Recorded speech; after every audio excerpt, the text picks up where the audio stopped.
Is that a StreamYard ad? Are we sponsored by StreamYard?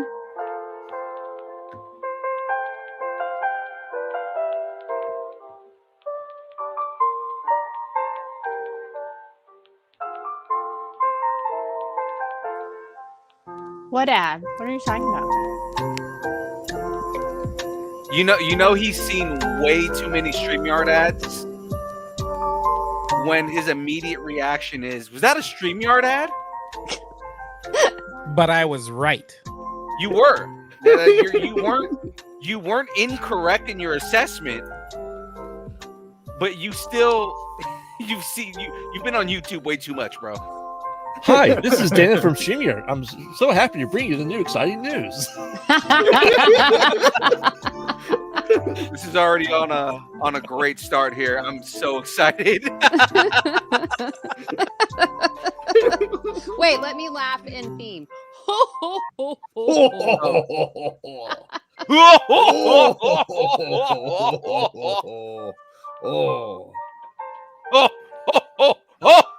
Yes.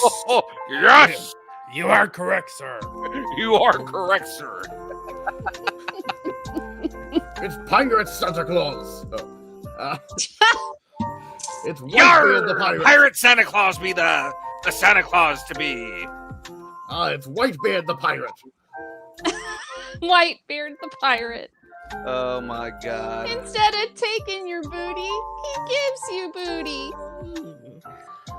Yar, this sleigh goes high, says I. You guys are killing me. All right, let's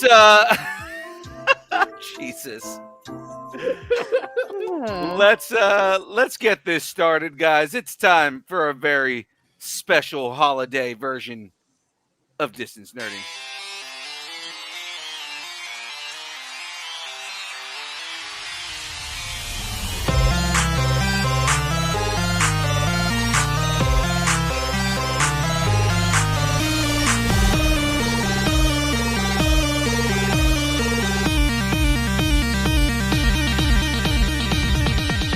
Distance Nerding.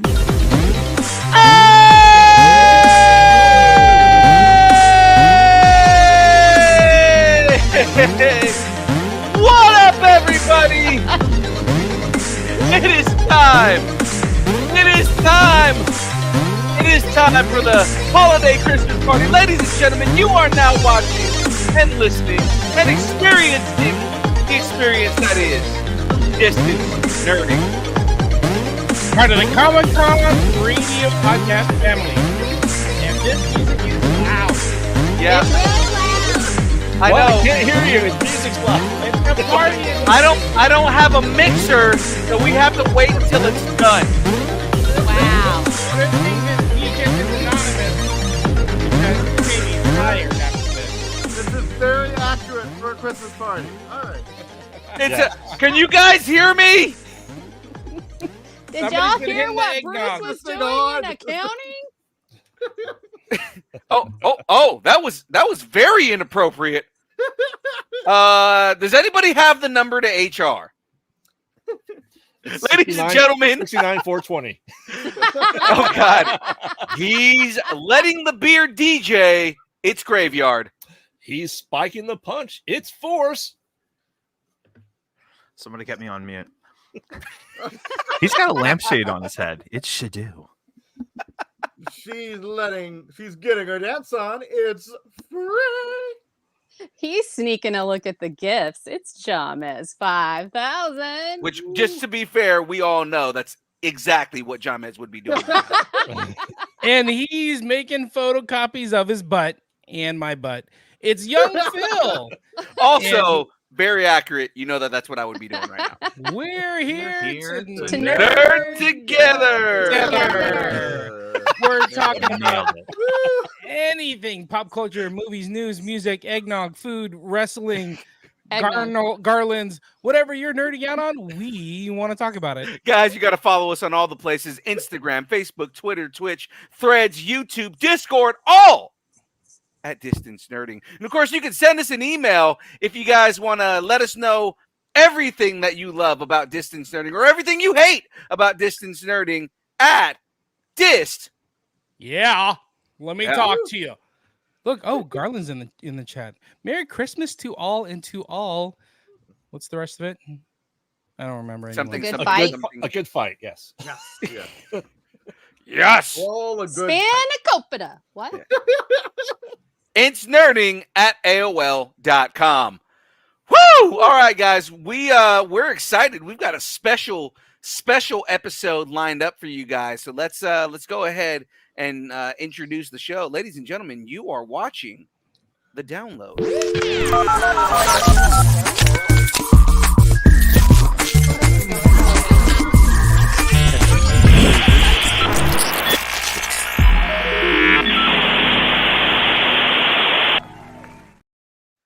Wow. Woo! There we go. Ooh, Christmas edition. Christmas edition. Man, I can't believe it's Thursday already. I'm so. Oh wait, this is a Tuesday.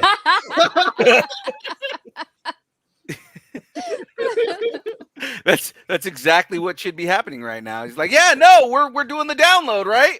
Okay, I got the brackets ready. Let's. Oh, what? All right, ladies and gentlemen, let's get right into it. I just realized I did a bunch of updates and I forgot to actually update this slide. So we've only got a part of this. We don't have the whole thing. So, ladies and gentlemen, this week on deck, we've got the Geek End update. Zach, I don't have to. Anna, Woo. maybe we're going. I don't know. We're not sure if we're going. We're trying to go. Anna, maybe. Try and go. Anna, maybe. Lights, camera, reaction. Woo. What if Santa had an imaginary friend who used to be Rick Flag but is now Doctor Who? Wait, what? Okay. It'll thing, all make it's a thing. sense. It's a thing. It's a thing. I get it. Starting rumors. I heard someone call Santa a bitch. Oh. What? I do believe I've never heard Shadu cuss until right now. You kissed your mother with that mouth? and that was glorious. I'm so happy. I'm so happy to hear him cuss like that. It's a Christmas miracle. It really is. The download. Who's been naughty and who's been nice? Of course, a lot more the two- naughty. There's a lot Yeah. more naughty happening right now. Two that I forgot to add to the slide. Growing up geeky. It's been a while, guys. Ooh. Nostalgia Nos- ain't got nothing on me. Yeah. And we're going to end it with a classic Christmas movie TV quiz. Ooh. Who will reign supreme? John Mez will reign 100%. supreme. 100. The only way that Jamez reigns supreme is if he cheats. And we Not know if he's this. got the comment section on his back. You're not wrong there, but I'm just throwing it out there that the last time Jamez did a trivia, he cheated because he wrote the trivia and But entered also- himself into it. Also, I won the trivia. Yeah, because you wrote the trivia. That's cheating. You know, Tom Brady, the Patriots.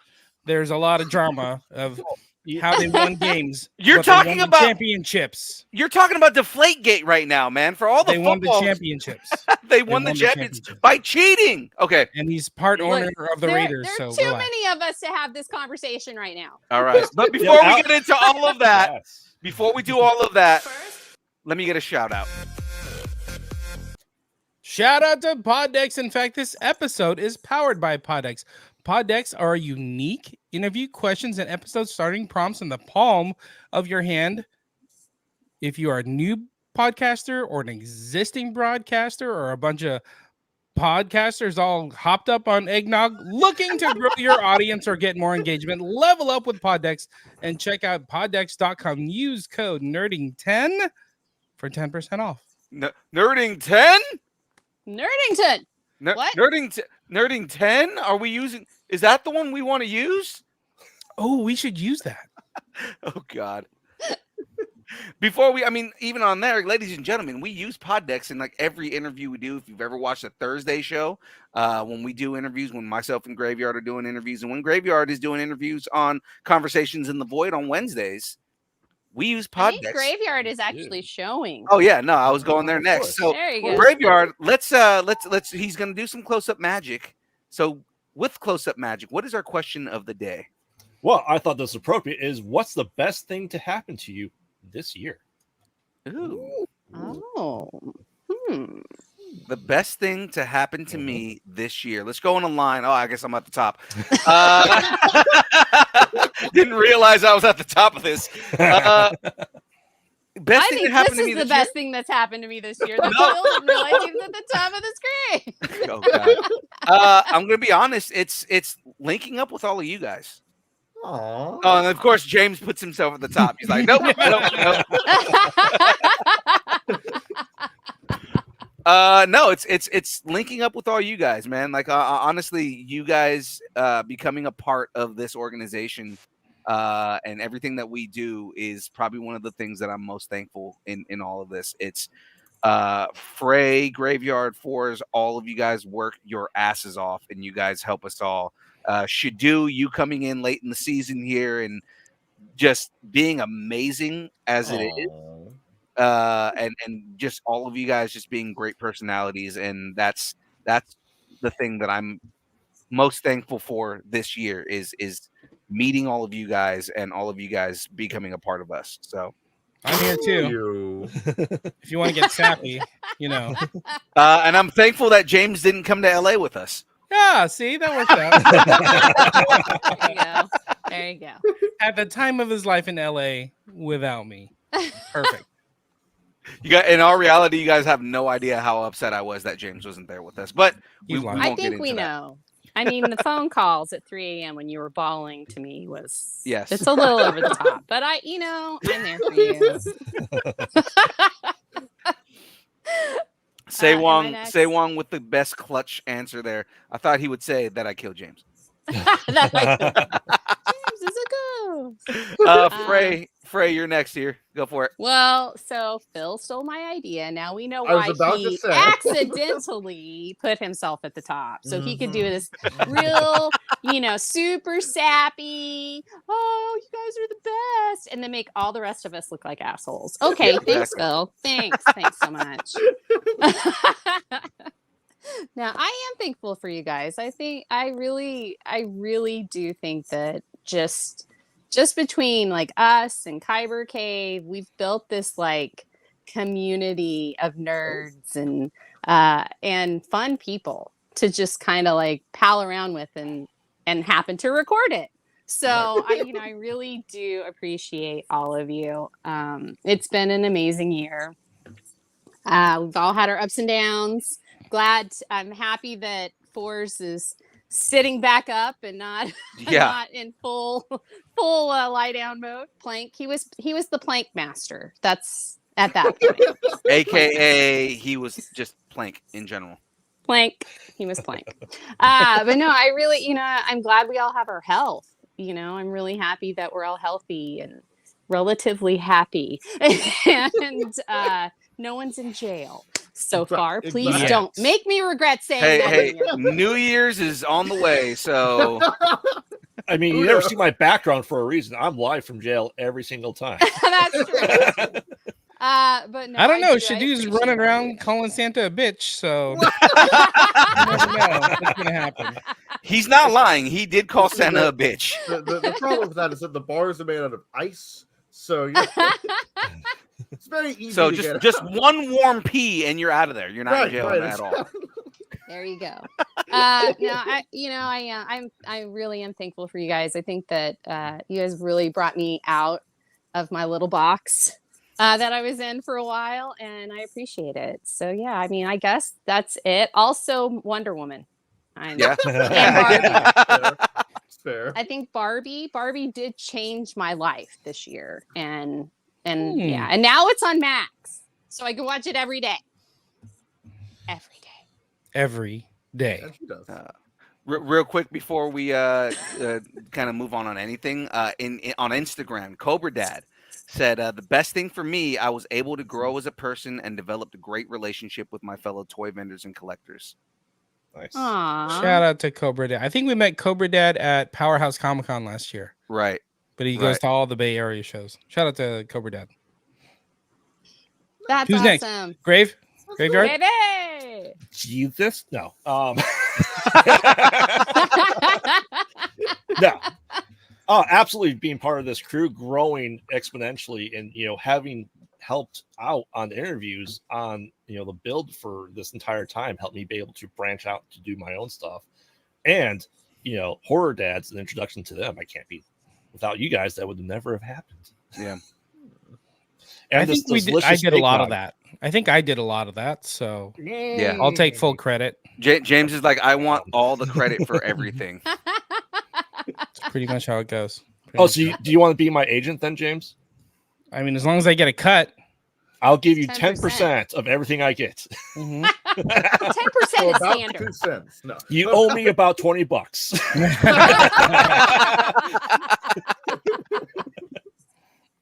That's funny. That's funny. So James, looks like you're next. I'm thankful for everybody being sappy, so I don't have to. So that is good. I'm thankful for grave. Are we doing thankful? Is it Thanksgiving? What am I doing? What's the best thing to happen to you? Best thing that happened to you this year. Yeah, I was totally answering the wrong question. I don't know. It's been an up and down year. I'm thankful that I got to go look at Christmas lights with our kids and my twin 5-year-old daughters. Because it's an internal joke, and we go running around, and they're like, "Oh, look, in the manger, it's baby Cheez-Its." And everybody was like, "Did those kids just say baby Cheez-Its?" Those are the best kind of Cheez-Its. Come on. Like the little, like the The little mini Cheez-Its, yeah. Yeah, exactly. It's Thank baby you, Cheez-Its. We appreciate your snack. Thank you for the holiday. It's really it's when you do the Jesus, like do him as like the spam spread, and then you use the Cheez-Its to like eat it. Oh, yeah. That's it. It's like That's tradition. That's tradition. Yeah. I was gonna Yeah. say, oh look, Yeah. it's baby Ewan McGregor. Exactly. Maybe Ewan McGregor. Full beard and all. Right, just the whole Some of us It's are like born Ewan with McGregor's beards. face on the So, gold. Yeah. Should do. Should do. that I got to call Santa a bit. Oh, wait. Oh, I'm a man, Mom. I'm so proud of you, son. Look, in like 3 months, I'm gonna be able to legally drink alcohol. I'm good. So it's gonna be great. No. Meanwhile, I'm No, over no. here. We'll get to that. We'll get to that. I'm right with you. Yeah. I got to meet What do all you of think's you in guys, this? This is and vodka cranberry, guys. Come on. I just have eggnog. Graveyard is drinking the whiskey just so he can drink the eggnog later. Oh shit, we're drinking tonight. Hang on, I'll be right back. Well, Fours is gone. No. Force I is am- a I bitch. really-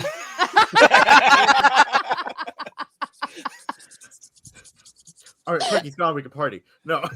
Say Wong is thankful for Josh Allen turning it around and forcing me to admit to nerddom, etc. Yay! Hold on. That deserves a children. Sewon can finally say he's a nerd because somebody in sports said that they were a nerd, so it's great. There you go. See how that worked out? No, so That's seriously, Yeah, I that am- specific person, Right. because other people in that field have said that before. But Oh whatever. yeah. But yeah. So no, seriously, I am really glad to have met all of you and all the connections and all you wonderful people, and and he's back with alcohol, and no, really, and to everybody from Desert Starting, from Kyber Cave, I love all of you. I just that I have all these new friends to share life with. I gotta go. No, I'm just kidding. I'm Four. trying to be sentimental here. I know, right? I'm trying to spill my heart out. It's how I sleep. It's how I sleep. All right, Forrest. So I actually have 3 things that pretty much are like they're all one and the same essentially. I mean, it's a tie. It's a 3-way tie here. Number 1 was my trip to Cali and Distant Starting Yeah. headquarters, Yay. which He was in the taco cave itself. Like he was You know actually what? in the taco cave. We can't call it Taco Cave anymore. We can't. You know what's funny is that joke never existed until right now. Yeah, it existed the whole time. You just weren't aware of it. Yeah. All right, we apologize, Forrest. Please continue. Number 2 was when James and Phil got me hooked up with Elise Bowman, freaking Pan from Dragon Ball GT. And as of today, I am so happy to announce that she is my official voiceover coach. Oh, look at that. Yay! Congratulations. I have been invited by her to her advanced mastery voice class. Nice. Woo! And finally, number 3, and Phil, this is for you, my fucking surgery. Woo!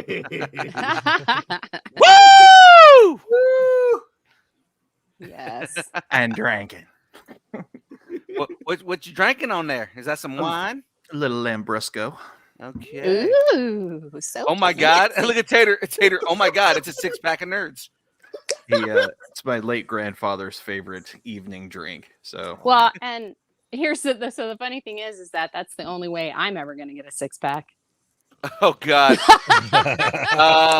Cobra said, "Dude, I really love you, man." He also confirmed that yes, we met at Powerhouse Comic Con. Nice. So when do we have to drink this disgusting? Here in a moment. Liquid? Just give us a Okay. second. This We abomination that man has created, yeah. remember we're still in the shout out, so we got some Right, shout out right. befores. Speaking of voiceover and lines, I think this is your line now. well, while we are pouring our hearts out and blubbering over our alcohol, we need to be giving shouts out to Dubby. I still haven't. I still have not put that in the audio cue. I think you just really enjoy us doing it. I keep forgetting. I'm still waiting on the Dubby screen to pop up. Oh, crap. Sorry. Hold on. I've got like 1,000 things that I'm doing right now. So hold on. I'm sorry. Boom. Brr, brr, brr, brr, brr, brr. Boo-boo! Dubby is an emerging brand of energy drinks created to help focus, concentration, reaction time with no jitters or crash. There's no maltodextrin, sugar, fillers, artificial colors, or dyes, and it's keto friendly. Dubby contains Neurofactor, a nootropic derived from the coffee fruit. Neurofactor gives your brain focus and clarity, while the 150 milligrams of caffeine and 3 essential B vitamins help you to stay alert and energized. You can find out more about this amazing product at dubby.gg and utilize the code NERDIC10 for 10% off at your checkout. Merry Christmas, you bitches!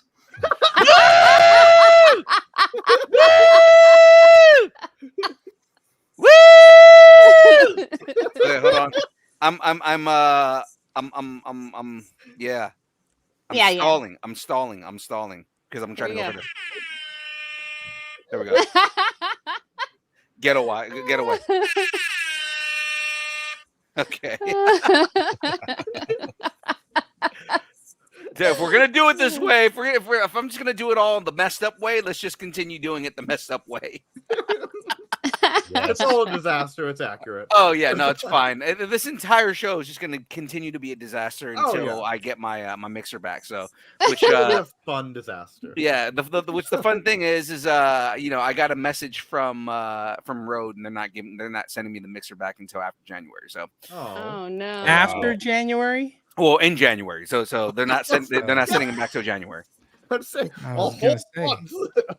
To send them a new one. I mean, it's been a whole month because it died on like December 4th. Oh. Yeah, that's true. Well, Mhm. no, it hasn't been a whole month. It's been Is like a that- whole week. No, but when I get it back, like it's gonna be like a whole. Yeah, it will be a whole month. Yeah. Yeah. Yeah. I'm like, So- it hasn't been a month yet. Then I thought, wait, has it been a month already? And I just didn't realize it. Right. So guys, let's jump into this because it is now time to get into the Geek End update. And just to save for James, I'm just gonna do a quickie for him. So Oh, dear James, God, this thank is you. for you. Just give me one intro. Just one.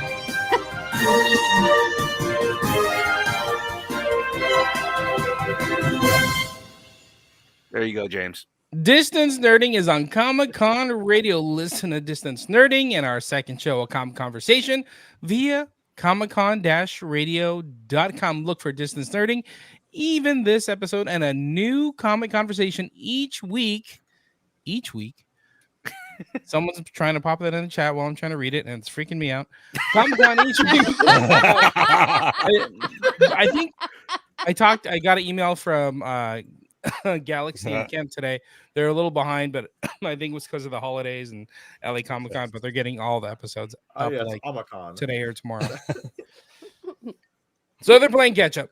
Anyway, speaking of January, SAC Anime is coming January 5th through the 7th. Actors from Power Rangers Dino, voice actors from Attack on Titan, Hell of a Boss, My Hero Academia, Demon Slayer, Genshin Impact, Hunter x Hunter, One Piece, Street Fighter, and more, including the more is our good friend Brandon McKinney. Yeah. Overdue on the show. Yeah, he was in like single digits or something like that. Yes, he was like in like the beginning of the show. Mm-hmm. So he's an artist on. Never mind, I'm dying. Artist on ElfQuest, Harley Quinn series, Scooby-Doo, and much more. Yes. Harley Quinn. He's the storyboard artist for all the Harley Quinn seasons. And also he directed some episodes of Harley Quinn. So shout out to Brandon. He's Right. And we love you. Come on the show, Brandon. Come on the show, Brandon.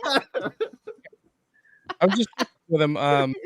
He had a couple different shows coming up. So yeah, he's got a good amount of shows he's going to be doing in 2024. And then second May is going to be featuring Jenny Kwan, who we haven't interviewed yet, but she's from Avatar: The Last Airbender. She's also in Street Fighter and Demon Slayer. Tara Platt from Naruto. John DiMaggio. Yes, John DiMaggio, the man who was all a bender, and he actually played the Joker one time. There you go. John DiMaggio is like his voice is like permanently ingrained in my head. Mm-hmm. He's Jake the dog. Come on. There you go. And even Forza's future boss, Chris Sabat from One Piece, My Hero Academia, and Dragon Ball Z. He's also that the little person, thing called Dragon Ball Z. Yeah, Yeah. he's also the person that got Elise Bowman into Dragon Ball Z. So shout Elise out. and Rick. Yeah, exactly. Yeah. Exactly. So next, Forza will be there. Just throwing it out there to the world. Yeah, To Santa. Elise Bowman is gonna to get Santa. Elise Bowman is gonna get fours in Dragon Ball the same way that Sabat got Elise into Dragon Ball. Yeah. So exactly. I really kind of wish you had said she was gonna get him into Dragon. Drag. Into dragging his balls. I mean, you know. Yeah. Force is like, I already drag my balls. Don't worry about it. He's like, I don't care. I'll do it. You want me to wear a skirt? I'll wear a skirt. I'll do voices in skirts. That's fine. Forza, maybe you could be like Master Roshi's stunt voice double or something like that. Stunt voice double. Stunt voice double. Do you mean his 'Cause that's- understudy? There you go. Because There that's you go. totally a thing. No, I want it like a stuntman type thing. Oh no, No? Tater said no dying in the background, James. I'm trying not to. I'm trying not to, but these jokes are dying. So let's keep going. So guys, we're about to jump into lights, camera, reaction, but before we do, let's get into this nog and get it over with for Graveyard. Graveyard, I am only forcing you to do the nog the one time at the beginning here because we're probably going to Julie. continue drinking. So Hi, Julie. Shout out to Julie. I'm thankful for Julie. I'm also thankful for Julie. She was just over at the house last week. Oh, Are we doing the cookies too? that's our Yes. mother. That's So- our mother-in-law. Julie's our mother-in-law. Our mother-in-law, exactly. So what we're gonna do here, guys? Number one, let's go ahead and pour our drinks. Oh, So if you are doing a spiked nog, tell me what you're spiking it with. First off, let's stop calling it nog because that's Nog. weird. Nog. Totally. That's Personally, what I'm having everybody a calls fork. it is nog. It's I not know. nog. Are we gonna go eat some za after this, I mean, guys? personally, Yeah. personally Yeah. I'm having a fork, but that's You're having a fork? What? I'm having some quark. That's a Star Trek joke. But is anybody spiking their eggnog? As an equal opportunist alcoholic, yes, I am. I All right. legally cannot. What are you spiking it with? And that's the main question I'm asking here. Bullet bourbon. Oh, beautiful. Ooh. No, that's traditional. Bourbon is a traditional eggnog accentuator. Correct. It's either usually, and this is for all the people out there. Usually, it's going to be either bourbon or brandy. Brandy's another common one as well. Or rum. I've had it with rum. Yeah, I was gonna say I've had it with rum. Mm-hmm. Now, I did not get the bourbon that I wanted. I wanted Buffalo Trace. That's my favorite bourbon, but they were out of Buffalo Trace, I thought you which said is they like, were out are of you Buffalo. serious? So I ended up going with some Maker's Mark. Nice. That is that's a solid You're a- alternative. You're a It's not. basic Santa bitch. You know that? I am mainly because it's a good mixing bourbon. It's not like a Maker's Mark is not meant to be drunk straight. at all. Good to know. It's a Oh. mixer. Oh. Oh, Oh, Now on that, James, are you spiking your nog or no? I don't even have nog. Come What? on now. What is No, wrong so- with you? I don't. We Give me rum. misjudged Give me our rum. nog. And so Shadoo's having the nog. And I'm having cranberry vodka. Gotcha. Right. All right. And then fours, you're not having eggnog? All right, Wine? that's fine. So along with that, now we know who has the eggnog. It's just me and Graveyard apparently. Well, I mean, And should fours. do. and me. Shadoo's got Oh it. yeah. Now, what we are gonna eat here again? Graveyard is very angry about this, but we are He's going got to a eat. shot glass of eggnog. They're called Holiday Nog Cookies. It is an eggnog chessman from Pepperidge Farm. Yes. Graveyard, have you not tried one yet? no. Okay, they are fucking delicious. Well, Whoa, I mean, hey. To those of us who do at like least it doesn't have chocolate. If you made me drink eggnog and eat chocolate tonight, there'd be problems. eggnog, I would be happier, but yeah. So we're doing basically a who's hangry right here, like an impromptu who's hangry. So Christmas guys, edition. Christmas edition. So let's try our cookies. I'm actually dipping it in my spiked eggnog, so I'm gonna double Graveyard knock it on. stomach would be in Krampus. Let's All right, here we go. Are you doing the Oh, cookies? Graveyard's gonna throw up. Oh Oh, Graveyard's gonna throw. Hold on. it's gonna get in his beard. Oh, it's good. no! Oh yeah.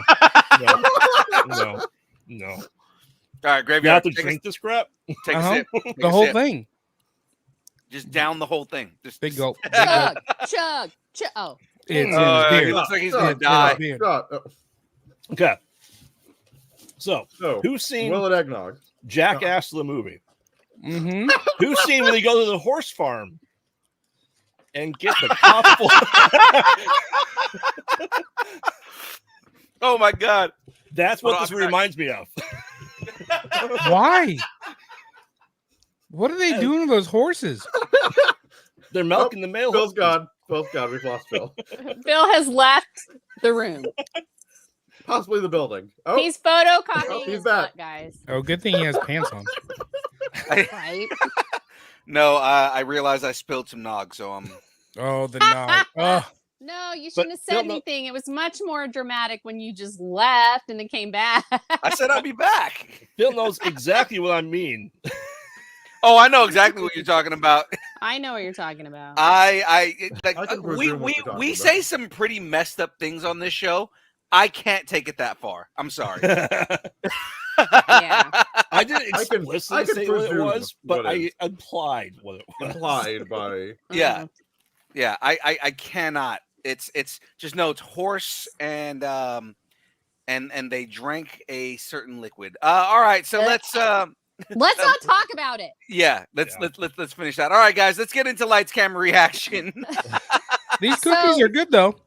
I'm not a fan. You know, actually, I didn't ask you guys. So you, Frey, you didn't like them? I'm not a fan. To me, they Grape- taste like the cookies have gone off. Oh God. Obviously, Graveyard hates them. Shadu, Yeah. I don't really like eggnog, and I liked them. So nice. Yeah, they're good. Forrest, how about you? I don't have them, but I mean, How's you your know. wine? Let's talk about your wine. I would, Pepperidge Farm remembers. So, Oh, nah, my Lambrusco is always good. I was gonna say maybe it's better with nog. I mean, we knew that this guy Well, wasn't no, I gonna mean, like yeah, it no that's- matter that's what. obvious, but, Yeah. Right there, him. uh, I But- mean, they taste more like chessmen than they do anything, but they have like a Yeah. eggnog taste to them. It's like a nice shortbread. There's And a it hint. smells just like an eggnog candle. There's yeah. a tinge of There's a nog. What's Eggnog- chessman? That oh. sounds They're shortbread cookies. super gay. Yeah. Oh, really? Eggnog candle scents. Is that from I think they're Gwyneth good. Paltrow? No. Sounds like something Gwyneth Paltrow would make. All right. Yeah. So let's. That's a different kind of nog. That's Oh, eggnog. absolutely. Shout outs to Instagram right now, man. We've got some people. Instagram's kind of going hard right now. Yay, Instagram. Yeah. All right. So let's bring it back here, guys. Let's get into some lights, camera, reaction. Quiet Okay. on the set. Can we please have quiet on the set? Quiet on the set. What was that? I don't know. Somebody's mic got all messed up right there. So let's get an intro here, guys. Okay, so the Doctor Who Christmas specials have been a thing since David Tennant has been the Doctor. So we're doing a so Doctor Who's doing a Christmas special. It's bringing back the original showrunner, Russell T Davies, and they've got these two coming in, and you may recognize the guy with the leather coat on because he was in Barbie. Oh, was he? Played Hi, the Barbie. cowboy Bart. He played Cowboy Ken. Mm. And it's and I'm gonna say his name horribly. It's Nakuti. Gatwa. There we go. Nakuti Gatwa is the Gatwa. new Doctor, and this is his introduction in the Christmas special. Hi, Barbie. Hi, Barbie. Hi, I Barbie. can. Hi, Alan. Hi, Barbie. All right. So let's get into this trailer here, Woo! guys. And it's on I'm Disney excited Plus about for the this, first so. year. On Disney Plus. Yeah, Mhm. they bought the rights, and Oh. now all of the Doctor Who's on there. Interesting. Ooh. And the Christmas specials usually are pretty banger. Like they really go hard on the Christmas specials for Doctor Who. So even if like I haven't watched the season, I'll start with the Christmas special and then I'll go through the season and binge it because Woo! the Doctor Who Christmas specials are always awesome. So Aren't they always Interesting. aren't they always episode 00 in the movie database? So they're always the new season 00. yeah, it's really that. Like Mhm. they really the specials are like in Britain they put them on Christmas, like Christmas Day. And usually like if you had BBC America or whatever, you know, when we were analog, then they would show it there live and then they'd show it again in prime time. And so it's always such a big deal and Doctor Who fans love it. And so I thought this will be cool and it's Christmassy. Yeah. So the tagline is new doctor, new companion, and plenty of holiday hijinks. Woo! Well, he Uh, looks great. I'm very excited. For a On doctor that Disney shouldn't Plus. exist. Yeah, the 15th Doctor. I mean, Well, I know what you mean. We've had like 3 or 4 that shouldn't have existed. So you know. Yeah. Well, there was the War Doctor that was like, what was it, like 8.1 Doctor or something like Right. that? It was like, Yeah. come on. Weird. It's So- like comic books. You can never truly You kill do a what- character. well, I don't know. The Time Lords granted him however many more regenerations. or Yeah, it something. was like they It's- reset them. There was like a Yeah. big thing where they reset it, and yeah, Right, so there like was a they whole- can keep going now. It was a great episode, but it was kind of contrived. So Yeah, right. And that I'm gonna was start Moffat. Doctor Who. I'm just yeah, gonna that start was Moffat. from So. the Hey. beginning. It's like One Piece. You can't do that. You just have you to watch can like that. actually. I would start you could start now because they have a brand new doctor and it's the original showrunner, so they're kind of rebooting it again. Or you could, I would say, start with Matt Smith because that's when a new showrunner The came guy on from again. Star Wars? Yeah, No, the guy from Morbius. Oh yeah. yeah. Like the And, original showrunner from like the 60s.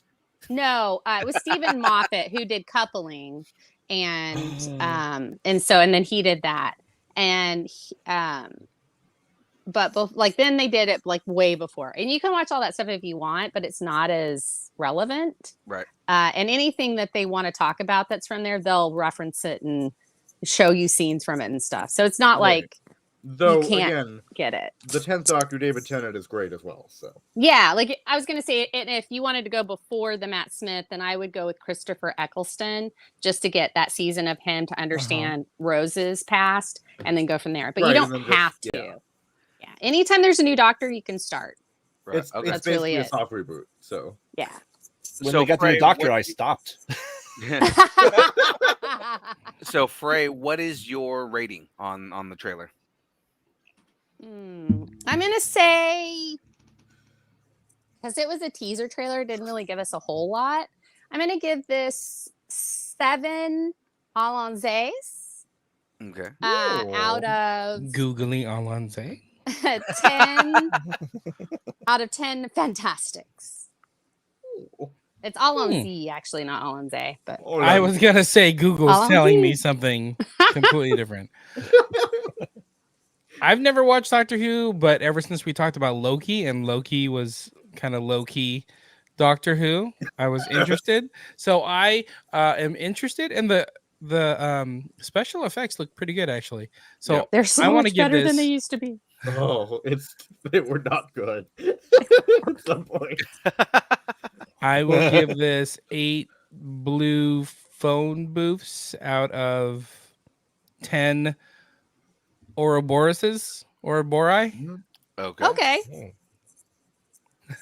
That Graveyard. tangentially works. Right. Just because I have to get this off of my head. Chest is the phrase. Out of my head. Sorry, I've got to get this out of my head. Try to get you out of my head too sometimes. Nah, I know it's I really can't hard. But get you Sage. out of my I just can't head. quit you. I just can't quit you. Loving is all I think about. All right, I so- just can't- Oh, I'm sorry. gonna give this. I'm gonna give this 7 sonic screwdrivers That's what I was looking for. out of 10 TARDISes. Tardai. Tardai. Is it Tardai? Is the Yeah, Tardai. Time- Was it time and dimension? You're a Tardai. No, time and space. Time and relative dimension. dimension and space, I Mm. believe. But So what's it's the like- plural? Is the plural Tardai or is it Tardis? There's just one. It's TARDIS. It's just TARDIS, no It's- matter what. There's Yeah. just one. Okay. I think the plural's Michaels.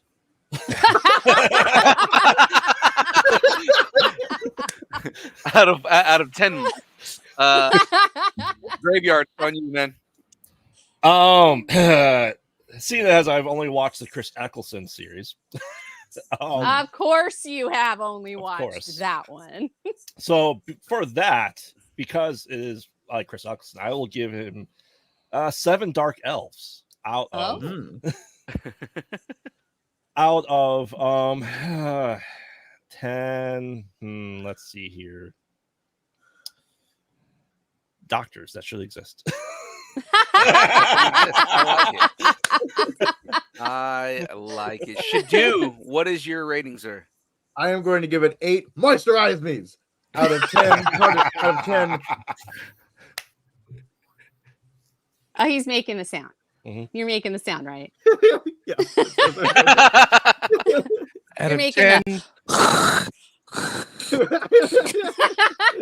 out of 10, Santa is my bitch. Oh, now you became his bitch. Wow. I thought you Yeah, Forrest, go ahead and what's your rating? I mean, I've never been a Doctor Who person, but I'm always impressed to see how happy this show makes its fans. I'm serious. I don't think I've ever seen such a faithful yet positive following to a series as I have with Doctor Who. So I'm going to give the trailer that we just saw 8 blondes flying on a rope out of 10 grandfathers who've been following the show for 50 years. There we go. There you go. We know who you are and we love you. We know who all of you are. All right, guys. So let's get into the next trailer. I remember. Remembers Bob remembers. This don't one is throw away. specifically We know for who's bad or good. yeah. This next trailer is specifically for the graveyards in the group here. Me? Oh yeah. Oh yeah, this here. one's you. We had This to one put is- a little horror in when we knew you were coming to the party. It's like, oh, there's a Christmas horror movie that we need to put on here. And I'm sitting here trying to figure out which character I want to jump at. I know everybody wants to go Rick Flag, but I mean, remember he was also the failed RoboCop. So Oh yeah. Little whore, right this very minute. Oh. So it is starring. His name's Joel Kinnaman. Joel Kinnaman. Mhm. and it's actually Mhm. directed by John Woo. Oh, Yeah. okay. Ooh. Okay, hold on. Woo. A horror movie directed Woo. by John Woo, starring Joel Kinnaman. Yeah. I'm interested in this. Like the fight scenes and the action scenes are gonna be amazing because It's it's in- John Woo. And it's in Graveyard's Home today. He just got it. It is. Graveyard's But it's already ready to watch also it. Available to stream or purchase now. So if you want. Or But again, I you can thought just this break one- into Graveyard's Home. Yeah. No, do not break. We do not approve of anyone trying to break into anyone else's home. Well, no, Please no. don't do Just that. know if you try to break into Graveyard's Home, you're probably the next victim. And you've got to do it through the chimney. That's true. Yeah. Just for somatic effect. Just because, again, guys, look at that beard. It will murder you. It in your will sleep. lunge at you violently. No, will. it will murder you in your sleep. And remember, as you're breaking in, you would think that you weren't going to sleep. It puts you to sleep, and Yeah. then murders you. It's like those, in Last of Us, the little tendrils that come out of the person's mouth to get Like somebody. that. It's like little It's hairs. like It's that. hairs. It sings a lullaby and then murders you in your sleep. It calls on its Cthulhu powers. The beard is a siren. Okay, let's All right. That's what this We- movie is about. we Oh, can yeah, trailer. continue. So let's watch this trailer. Oh, it's a Lionsgate movie. Oh. Yeah, like I had not heard of this movie at I all. know. Okay, hold on. I And- love the jingle bell and the ugly Christmas Yeah. sweater. Like, what is going on? Yeah. He's got the ugly Christmas sweater. This is almost like it's almost a comedy with the way that they're. Yeah. I think it might be. Yep. And see, then this happens, Oh. and then he survives, and then he goes all like Rambo, and just wants to track them all down. Would I we think. say this I is don't a know. horror movie? Graveyard's or- the No. one that probably knows No, about I it think more it's than not. I do. It seems more like an action movie. This It's- it yeah, seems absolutely. like it seems like a cross between John Wick and And Christmas. no, For the producer of John Wick. It's for the producer of John Wick. No, I was thinking more John Wick and Taken, right? Yeah. Yeah. But then like it's during Christmas, so it's like Yeah. Oh, and look at- I love and the there's violence a lot already. Of blood. Yeah. It's John Woo. There's going to be a lot of blood. There's going to be a lot of gunplay and a lot of blood. Yeah. Did you Alright. see that with the shotgun? Yeah, he was just Holy moly! he was just taking the rounds out of it. I mean, it's pretty normal. Yeah, I mean, of course. She's just like, it's Dead Space. We have to. Oh my god, that was Oh. dope. Yeah. Like in all reality, Maybe what it's he horror just because did. he just tortures them. In all reality, what he just did right now, more than likely, Oh, would like break his man. hand.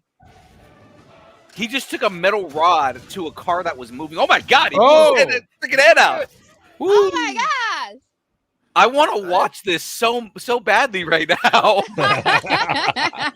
Okay, Everybody we go to need Graveyard. a distance nerding watch party for this. Oh, that is so great. Whoa, I'm not even kidding. This is the Joel All right. Kinnaman that I always want. Like, Yes. Yeah. Now you know what I want. I want Joel Kinnaman and Anthony Oh. Mackie in a buddy cop movie. oh my god, that would be so good. Those are two dudes who can play action and comedy really well. Directed by Damn. John Woo. Oh my god. Guys, I'm starting this off right now because I'm so excited for this. The trailer alone makes me give the, and it's just I'm just basing this off the trailer. Like, again, the criteria is how much does the trailer make you want to watch the movie or make you want to watch the property, right? This trailer, not knowing anything about it until right now, right? I give this 10 brains blown into the back of the wall out of 10 ugly Christmas sweaters while you're running with a jingle bell on your chest. I want to watch this like really bad right now. Yeah. Oh, Julie's asking, yes, he did. Did I tell He did Graveyard me. about the He Killer did Fireplace? I have not Julie? had a chance to watch it yet. You have to watch it. It's so Yes. bad. Throw it to me next, Phil.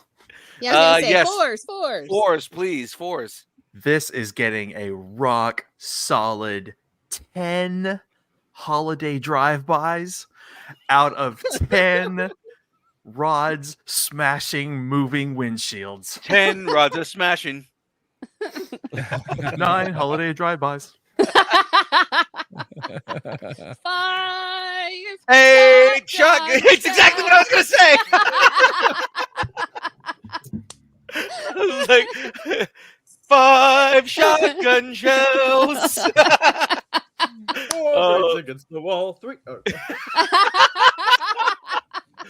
Oh, that's so good. Okay, Frey, I need your answer here. What is your rating?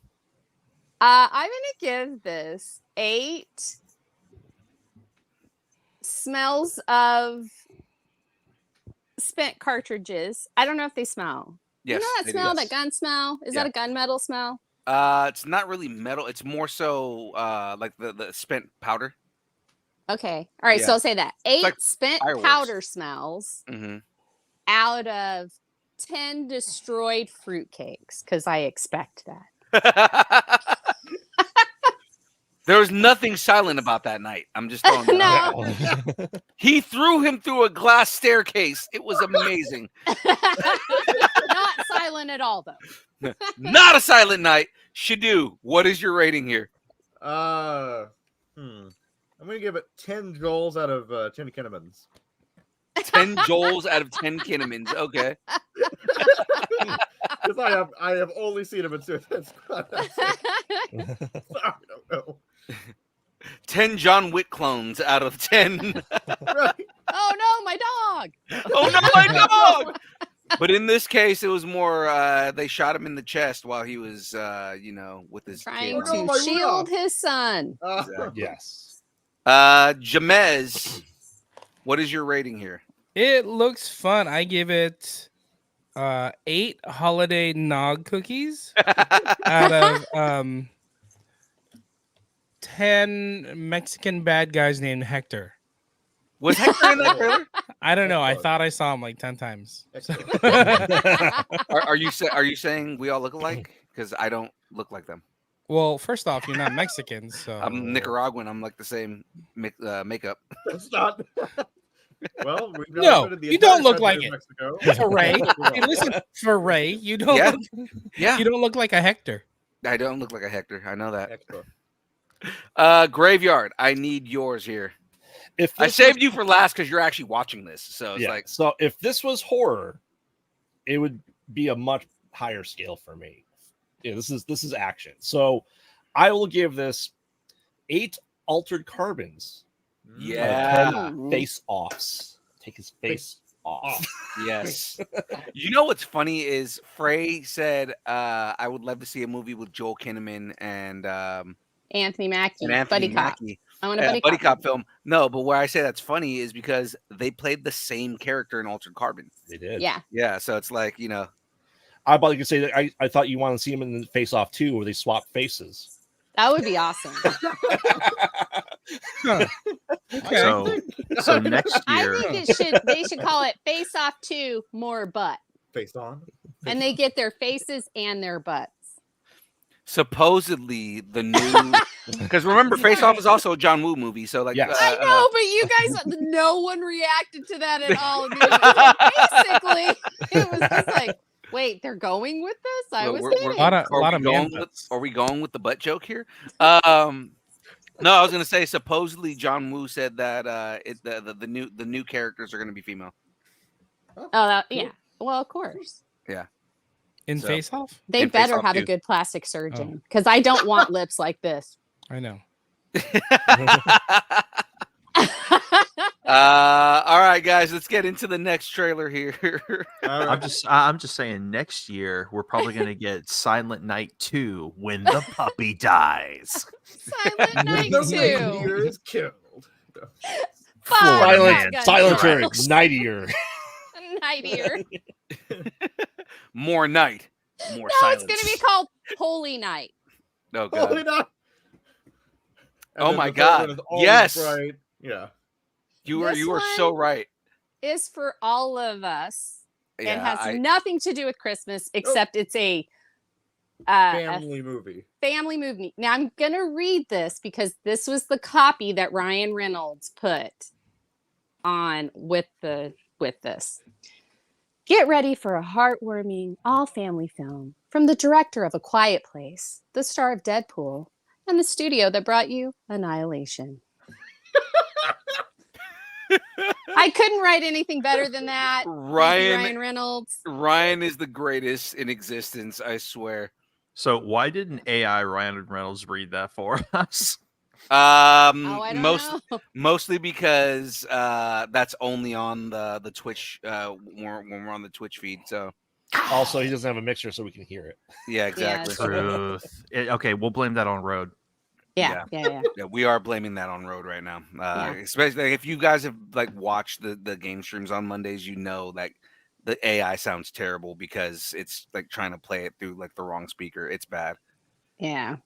Well, So let's watch this. This will be heartwarming and maybe it'll lessen the sting of Road. like we're gonna say like, yeah, it's gonna be great, and then all of a sudden it's like, oh, I'm a teddy bear. Head gets ripped off. Just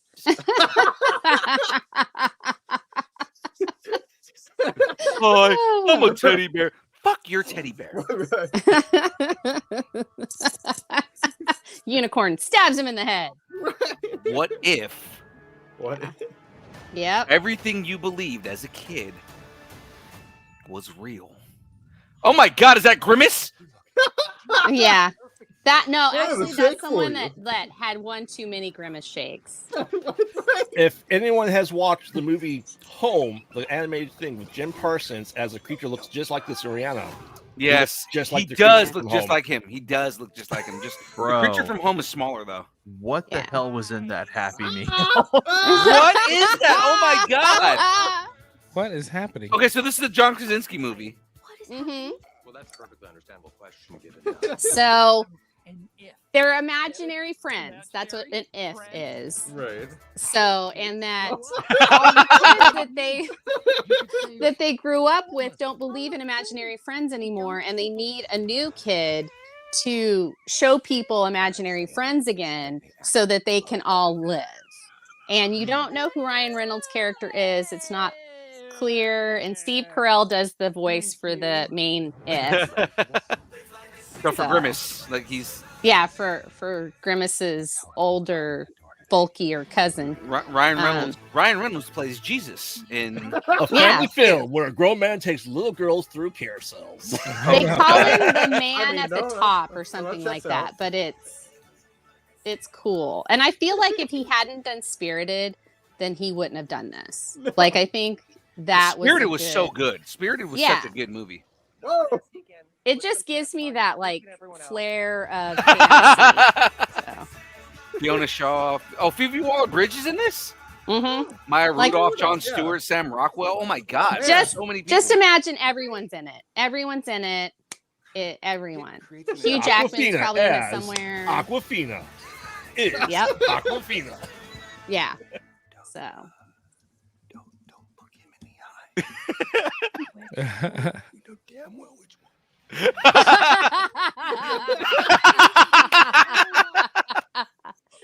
His whole eye just fell. Oh Where's my his god. head off?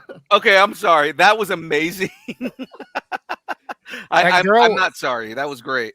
That girl, she played young Sylvie Yeah, she Mm. was in Oh, yeah. Loki season 1. Yeah, she played And- young Sylvie. Young Ray. Yeah. Yeah. Lord. I wonder if this is the movie that we reported on a couple weeks ago about Ryan trying to shop a. No, because Not it. Netflix won that. We did talk Okay. about this a few months ago that the Krasinski movie and Ryan Reynolds movie That's right. that was coming. But this is the first like marketing pitch of it. Yeah. Yeah. No, I love it. I love. I mean, I love John Krasinski as a director. Knowing that he wrote that is like even that much better for me. And Ryan, like that character is great. Like, I mean, he has a lot of like childlike wonder to him as it is. So when you put him in a movie where he's playing like a childlike character, it's perfect. Well, and as long as he can be like sarcastic. Yeah. Right. I mean, that's really it. Because that's really his. I honestly feel that that's his biggest emotion is sarcasm. His only emotion is sarcasm. Really, basically. So I loved it. I thought it was great. Yeah, it was great. I love the whole thing. So guys, let's get ratings here. Frey, what was your rating here? I'm giving this 10. Don't look him in the eye. Out of 10. Who makes an imaginary friend invisible? Yeah. No, she's right. She's right there. Graveyard, what is your rating, sir? Let's see here. I will give this 10 imaginary friend murders. Mm. I'll Jeez. 7 out of you gotta look for this one. 10. Who am I? Jim shrugs. Just the Jim shrug. Jamez, what is your rating, sir? I will give this 8 young Sylvies out of 10 young Rays. It looks fun That's though. awesome. I dig it. Yeah. It does. Shadu, what is your rating, sir? I am going to give this 10 Owatus out of 10. There better not be a unicorn in this movie. 'Cause There we all know probably it's gonna will be. happen. We There all know probably it's gonna will happen. be, and we know it's going to happen. So. Yeah. Fours, what is your rating, sir? This is going to get 9 Deadpool dreams coming true out of 10 Happy Meals gone wrong. Oh, man. That's good. That's good. I'm going to give this 10 Little Bee Ladies from the 1950s out of similar to fours, but this one was sitting in my head. 10 Grimace Shakes gone wrong. There we go. Somebody put Grimace in a movie. All right. So next trailer here, guys. I know everybody's excited for this. This is the last trailer we have on the list here. We got a trailer for What If season 2. Woot! It's the I'm excited. holiday wordplay one. It's In really 3 cute. That's days, why. it starts. Mhm. Yes. So on the first day of MCUmas, Kevin gave to me 9 episodes of What If, streaming daily on Disney Plus beginning December 22nd. So that means the episode that Happy Hogan is in will actually be on the 24th, which is Christmas Eve. Happy Hogan, more like Happy Holiday. Yeah, there you go. Have a I messed that up. Have a very merry, happy Hogan. Okay, there was a joke there. I messed it up. Let's watch the trailer here. All right.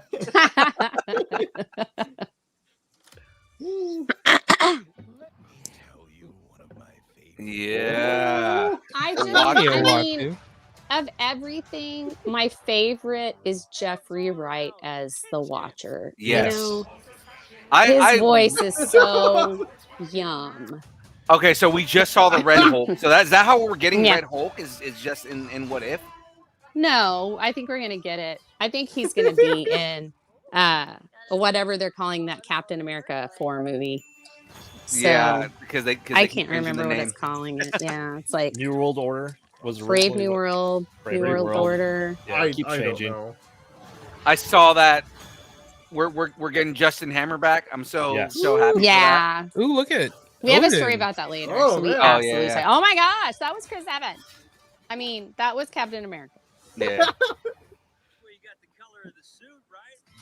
No, is that Justin Hammer as Iron Man?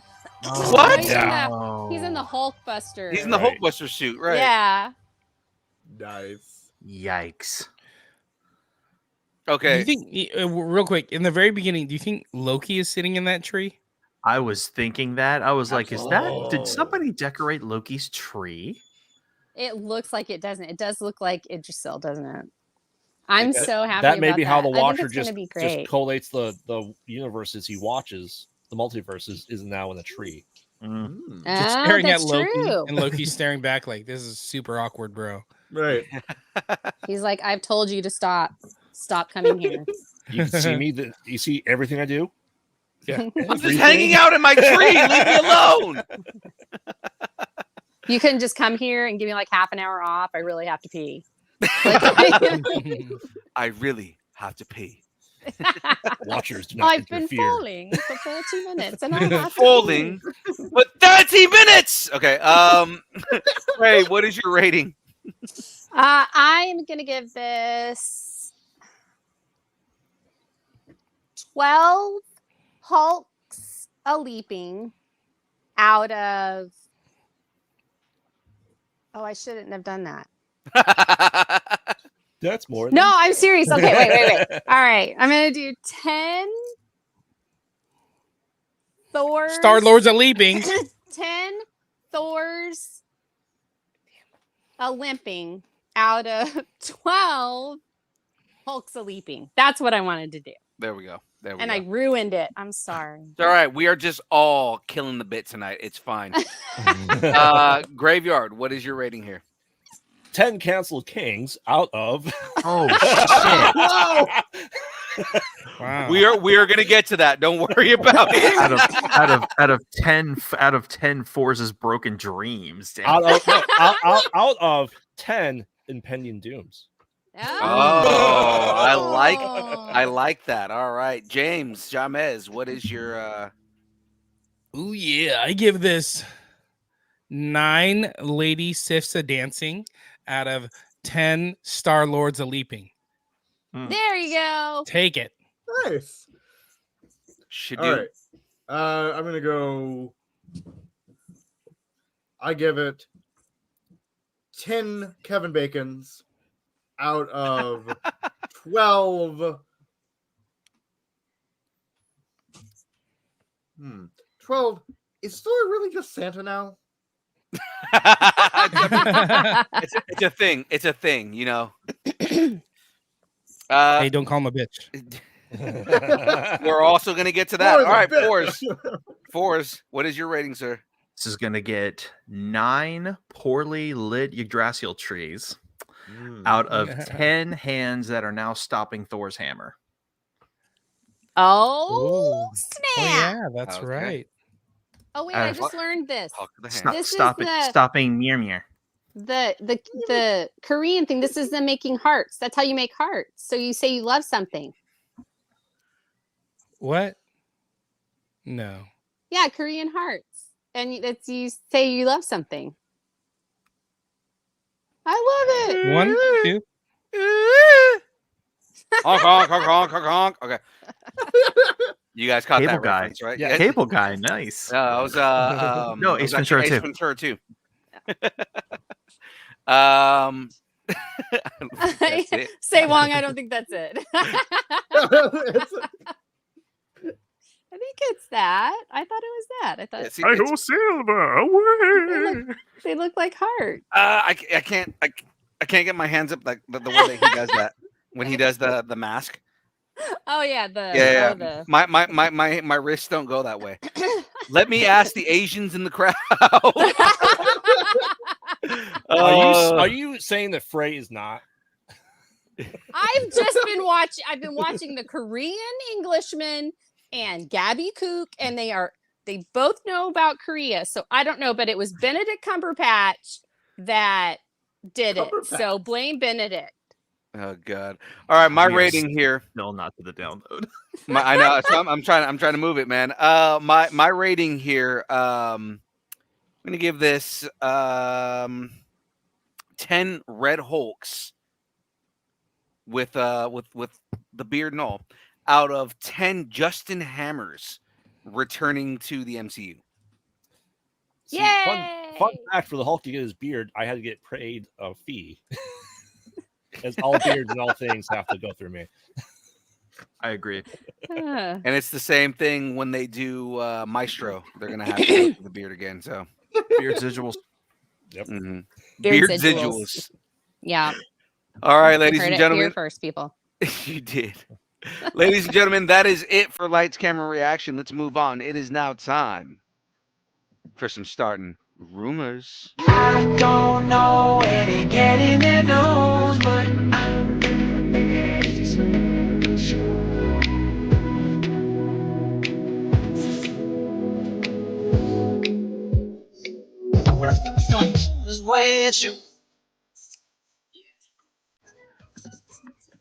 All right. Side note, Frey is right about the Korean heart symbol. I had to look it up. I had to look it up. I'm not Korean. I don't know. He's Thank Filipino. you. Start out there. James is Filipino. And All right. to all a good night. Thanks, Julie. Happy Christmas, Julie. So this one, I think this one should go to our Joker fanatic. Oh, is that me? Cam? Cam's not here. Now, Yeah, let's yeah. just throw it all out there, guys. You guys know he's really the Grinch's second cousin. Yeah. Barry Keoghan appeared as the Joker, Matt Reeves the Batman.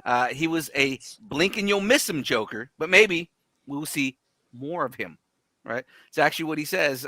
Reeves is developing an Arkham Asylum series as well as a sequel to the Batman, and either one or both could feature the return of the Joker, which I know, or everyone knows, would make Frey go nuts.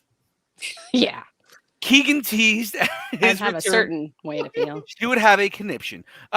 Keegan teased his return during a recent interview with E-Talk, saying, "I can't really say anything about that, my man, but it would be exciting, wouldn't it? To see the Joker come to life again. My smile says it all. You know what I mean."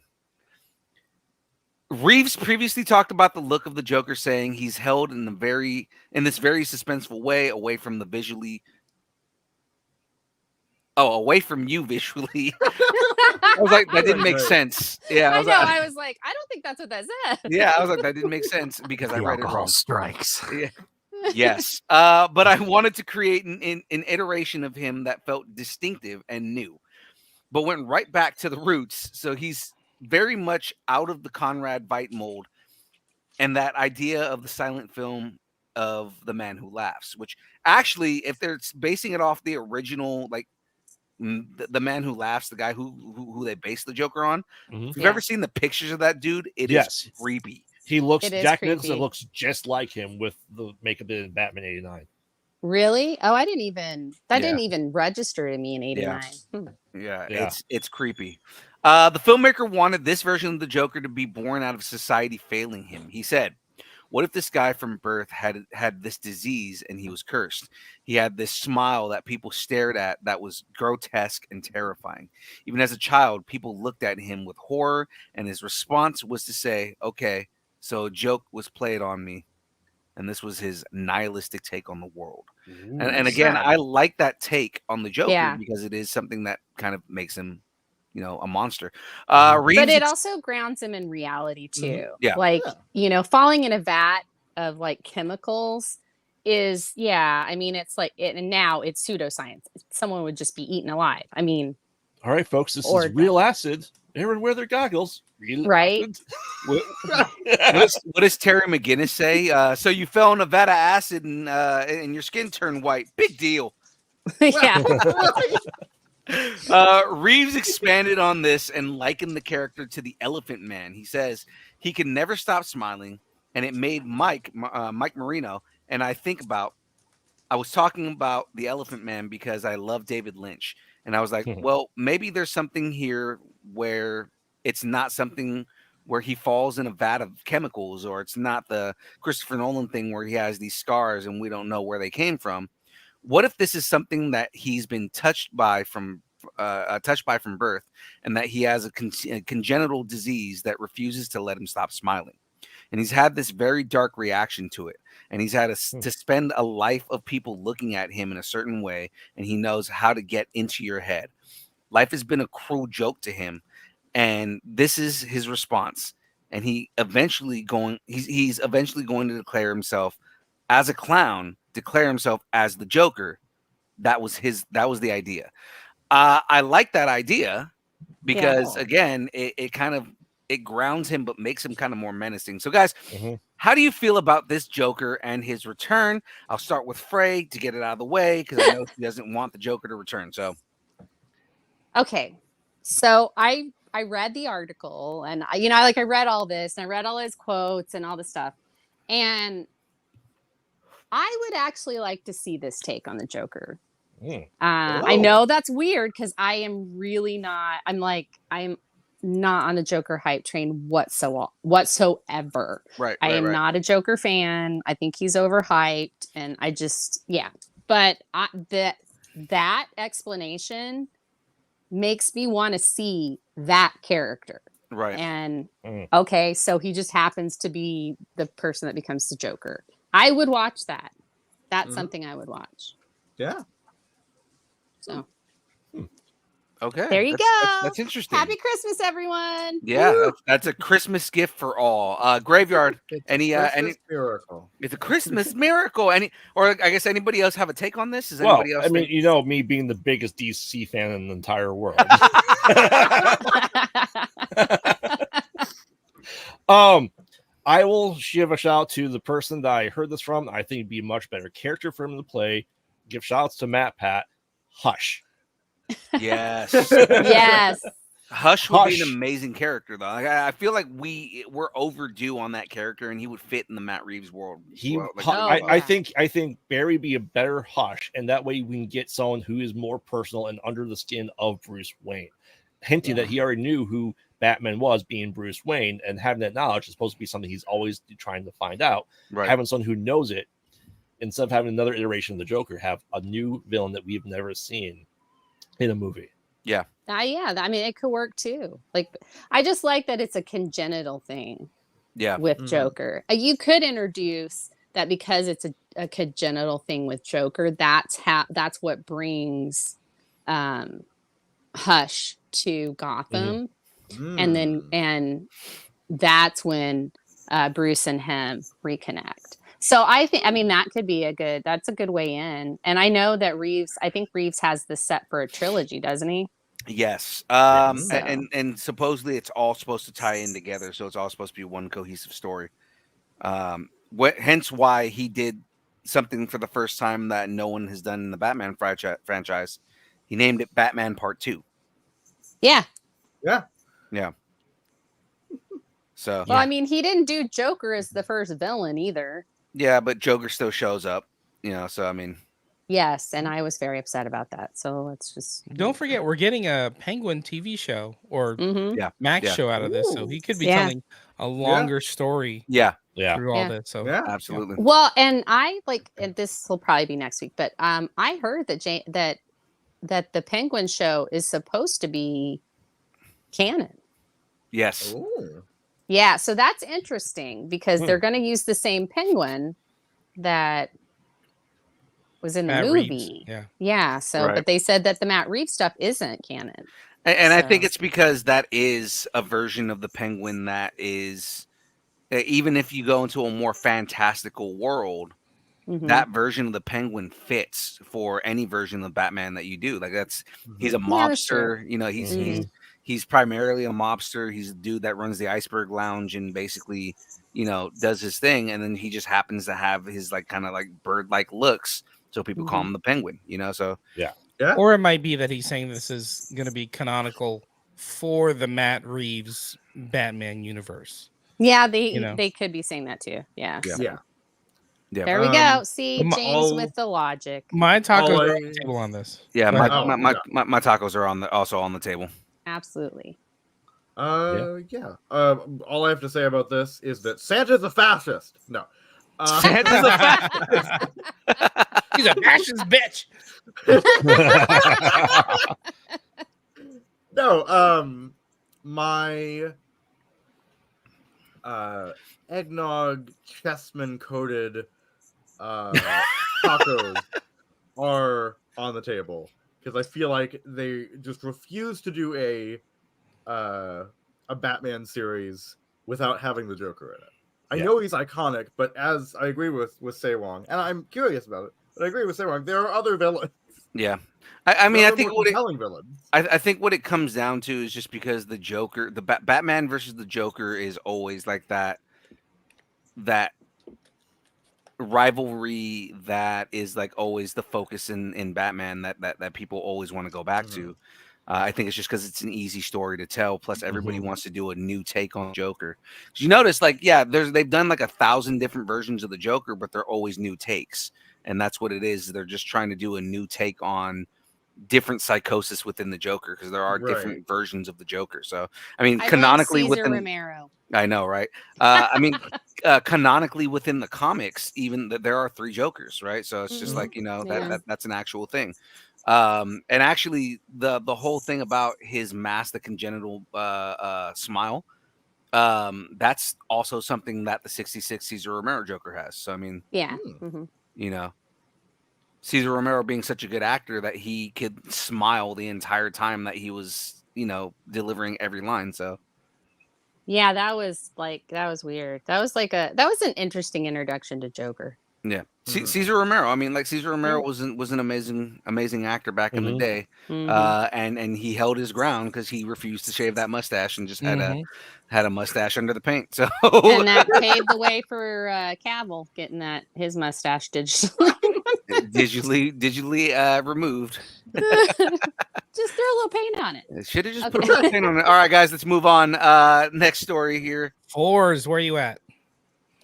Apparently I'm not getting my take on this thing, so yeah, let's move on. No, Dick, tell us your take. No, give us your take. I'm just trying to move on for time, but yeah, what's your take on it? I mean, so I've got my reservations given that it's being called Arkham Asylum, but we're not having any involvement by Mark Hamill. I mean, even I know he said he'd never play the Joker again, but it really wouldn't hurt to have him on set or as part of, you know, being behind the scenes, kind of giving his take on, you know, how Joker's going to be played. Just kind of like how Spielberg was kind of in the background on some Star Wars projects, kind of how that was working out. So, I mean, it's not a takeaway. I mean, I'm going to give this a chance. Definitely. So my tacos are definitely on the table with this. I just hope it's if they're going as deep as they say they're going to go, I really hope it's successful. Right. The thing is, it's not based on the animated series. I mean, the animated series itself is a take on the comics that was different. So I mean, like, it would be cool to have Hamill. I mean, Hamill is the greatest Joker of all time, but it's like, you know, you don't necessarily, as a filmmaker, especially with the direction that Matt Reeves is taking, you know, I don't see him. I don't see it as a necessity because it's not based on that version of the Joker. Sure. You know. Yeah. Hey, yeah. And let's hold off on the greatest of all time until he paints his mustache white. Okay? Jeez. All right, guys. Does anybody else have a take before we move on? I think that's it. I got a take, and it's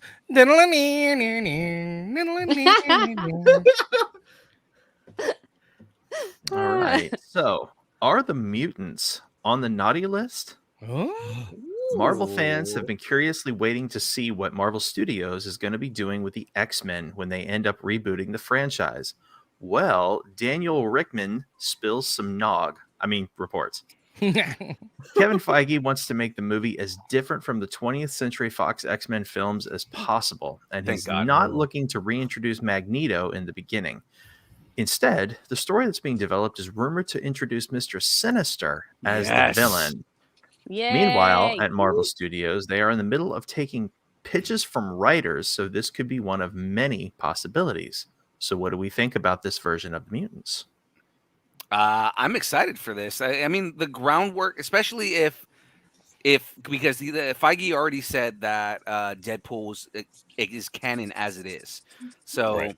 the first two movies have basically laid the groundwork for Mr. Sinister. So if he's basing everything on, oh, here's this, and we already have multiverse stuff where they're like messing around with different characters. He's already made multiverse jokes, not with just multiverse, but also talking about like the literally the Xavier joke, right? I'm going to take you back to Professor Xavier, and he goes, what? He goes. Stewart or McAvoy. Yeah. These timelines really mess with me. Yeah. You know, like and it's like that's those jokes make it to where you can do stuff like that, right? Where it's like, hey, we can, like I said, they've already laid the groundwork. There's already been in the first movie they had a couple like hints to Sinister and different things like that, and in the second movie, flat out. Essex House. The Essex House, and it's like it's based on Nathaniel Essex, and or like the whole thing is supposed to be Nathaniel Essex, and it's like it's Sinister. They've already like laid the groundwork for Sinister to be a character in this. So I mean, like especially if Deadpool 3 is going to lay into that. That's why I keep saying like I think Sinister is going to end up showing up. And it's Matthew McFadden. I was going to say, and Frey already said Matthew McFadden is going to be playing Sinister. So I mean. And I don't think that's far-fetched of an idea. I think that he could play Sinister really well. Sinister just needs to be a suave, kind of debonair dude. He just happens to look like a freaking, aluminum man. Yeah. Like I was gonna say he looks like a can that's been like splayed out, but so yeah, I mean that's kind of how I feel on that. What about everybody else here? My tacos are on the table that it's going to happen. I'm a little concerned that the line read they are in the middle of taking pitches from writers. Yeah. So this could be one of many possibilities. Like what? Yeah, But it could also be that he already has it written in the Bible that I think we need to do Sinister, and whatever you write, Sinister needs to be the main villain. Oh, okay. I think that's what it is. I think the what do they call it? The brief is we need a story that has X-Men in it, and Mr. Sinister is the villain, and XYZ needs to happen, or something like that. And so they're giving different takes on it. So I think that's what this is, because they're taking pitches. I do think this is a pitch, and it's one of many that's being reported, and that because it's all female, it's going to upset a lot of people. So this is the one that they're talking about. I do think Mr. Sinister is going to be a big deal. They've been working on stuff way too much about like these lesser known villains and promoting them into the sphere that they need to be in. Like the Eternals had the Celestials. No one heard of the Eternals and the Celestials, but we all know about it now. Whether we like the movie or not, we know those characters. They've been introduced. They can play with them. Same thing with Mr. Sinister. You bring in Mr. Sinister, you bring in clones. That gets us Ben Reilly. That gets us all the clones. That could get us the life model decoys. That could get us into a whole different thing when it comes to that. And it also opens up the Sentinels and all sorts of other stuff. So bringing Mr. Sinister in is a better long-term solution, because Magneto has kind of become the Joker of the X-Men. Like everybody does Magneto. So yeah. And so my tacos are on the table for Mr. Sinister. Yeah. I don't know if it'll be all female. Yeah, they've also like taken Magneto. Excuse me. They've also taken Magneto and kind of like same thing. They've done the same thing with Magneto and Mystique. Is they've inserted them into different roles within the comics and made them characters that weren't really those characters. Yes. And then also created an entire relationship that nobody wanted. So. Right. Yeah. Right. Yep. Huh? Yeah, I mean, my tacos are on the table, definitely. You guys know how I feel about some of these things before, but I still stand by Sokovia Accords become the Mutant Registration Act. Yeah. 2. I think that's a great take. I think Mr. Sinister will be here, and he'll steal the what Nick Fury used, what they call the store of all the blood. He's going to take that Yeah. and use that to start working on the superpowers of the Avengers that are currently there. Oh, that's good. Yeah. And I think that I think we'll continue from X-Men 97, and we might have Magneto lead the X-Men from a smaller role as he's doing in that show. And then I think they're going to introduce Rogue just to kill off Captain Marvel.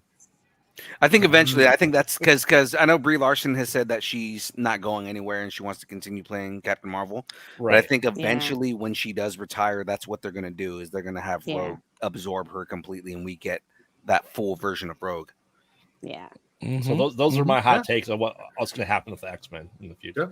All right. They could do it sooner than later, though, with that Rogue getting her powers, because in the comics, Carol's powers are reignited by something else, like by some other thing, and Rogue keeps those powers and she gets hers back. Or maybe Rogue would just touch Gaia and just take those stupid all powers away from her and make her not.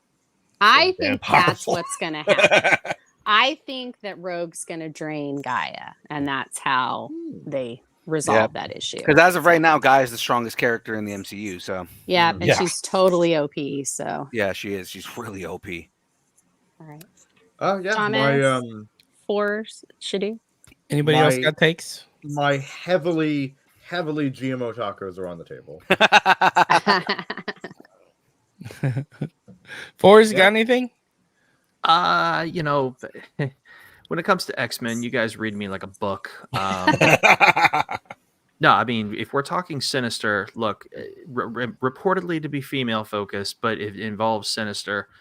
You know, to me, Sinister has always been a war between himself and Scott and Jean.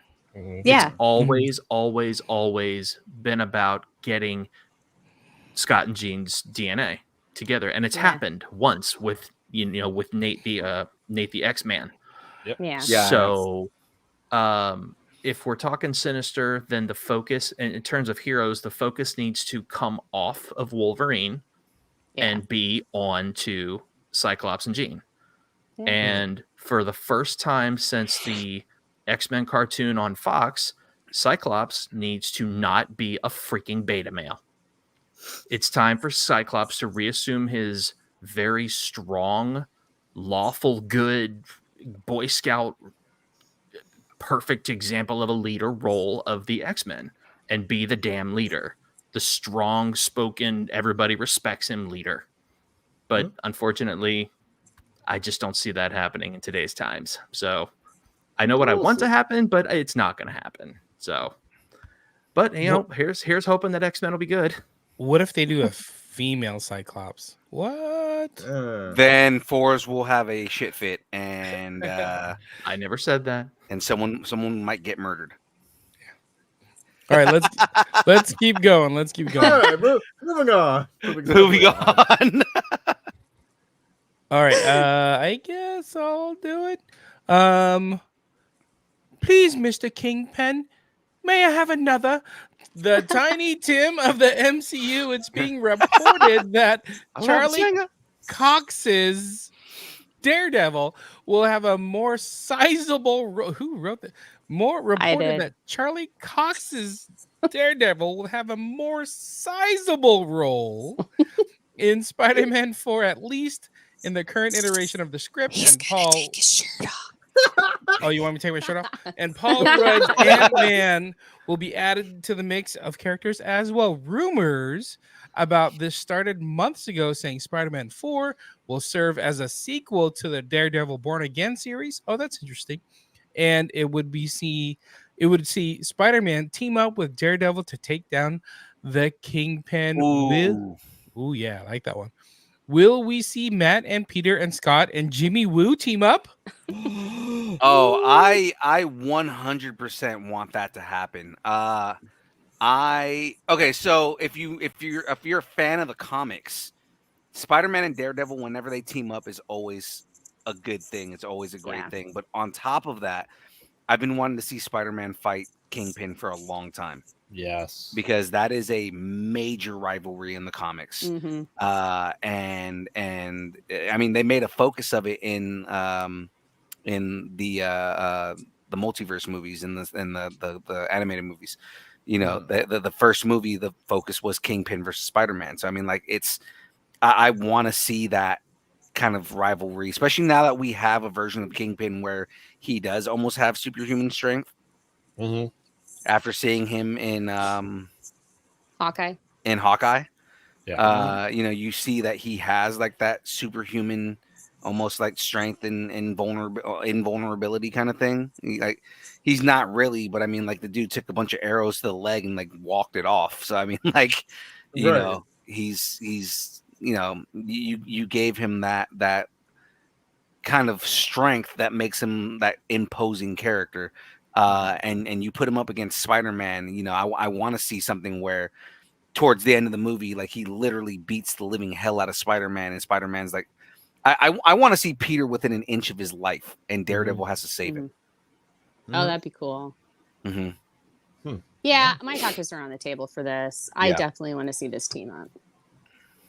Yes, Yeah. my tacos that have been bit by several spiders are on the table. Radioactive spiders. Yes.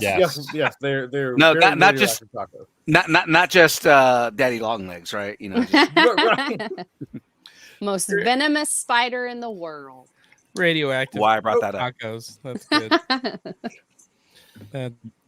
Yeah. Good. Like I said, my tacos are on the table. I think if he is going to be in Spider-Man 4, because, you know, we'll get the who is he, and for Spider-Man, Peter Parker to keep his identity secret, Charlie Cox will dress up as Spider-Man as he does in the comics and be Spider-Man to have him there with Peter Parker.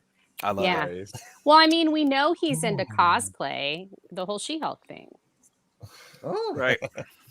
Oh, And yeah. at some point, again, now that Deadpool is in this universe, I need a Deadpool Spider-Man team up. I need a Deadpool Daredevil team up. Yeah. Because again, those are my favorite team ups in the comic books. And then of course, Deadpool and Hawkeye is the team up that nobody thought they wanted, that ended up being amazing. So Right. so many meta jokes in that book. It was so good. I was thinking the team up we would never want is Deadpool and Moon Knight, but we also really, really want it. Just I to see think those two actors. That would be Give me my effing money. Oh. No, that would be the most, like, you know, like, problematic mental health movie ever. Yeah. Absolutely. Having the two of them together. Where it did would we be leave- like, oh, go ahead. I was gonna ask where we left Spider-Man. Does he still have the kind of Iron Man, Iron Spider suit? No. Yeah. I don't remember. I know it didn't it like short circuit or something? Yeah, I think so. And he was wearing the old one because he was like made sewing together. Yeah, a he new made one. his own costume again. Yeah. That's yeah. right. That's But right. he also, at this point, it's not hard to give him an Iron Spider suit again, because, like, literally he could just, he's the smart guy now. He's the Tony Stark now, right? So it's like he, like, between movies, like, he got it. He, like, you can just have a scene where he just, like, fixed it again. Tim's got it. Yeah. Deadpool and Gambit. Yeah. Supposedly we're gonna get that in Deadpool 3. Yes. So I mean, Yeah. you know, that's something I want to see. See, Phil, I think you just want Ryan Reynolds, you know, hey, Peter, as we're fighting together, and just call him by his real name nonstop. Yeah. basically do the joke that I did at LA Comic Con the first year. Yeah. Right. I walked up to a random Spider-Man, was like, Pete, hey Pete, how's it going, man? He goes, you're just gonna tell everybody my secret identity? I was like, oh no. He goes, wait, you're just gonna tell everybody my secret identity? I was like, you just told everybody my secret identity. And he goes, you don't have a secret identity. Everybody knows who you are. I was like, touche. You're right. You're not wrong there. You're right. And then literally 5 seconds later, I met Rob Liefeld, so it was great. Oh wow. Riding high. Yeah, exactly. So anybody else have any takes before we move on here? No. All right, let's go ahead and move on to the next story. All right. The reindeer have officially gone on strike. Casey Wilson is not a fan of Tim Allen, and on a recent episode of our podcast, oh god, Bit Sesh, I'm sensing a theme here. Yeah. She unleashed the fury of her feelings towards him after working with him.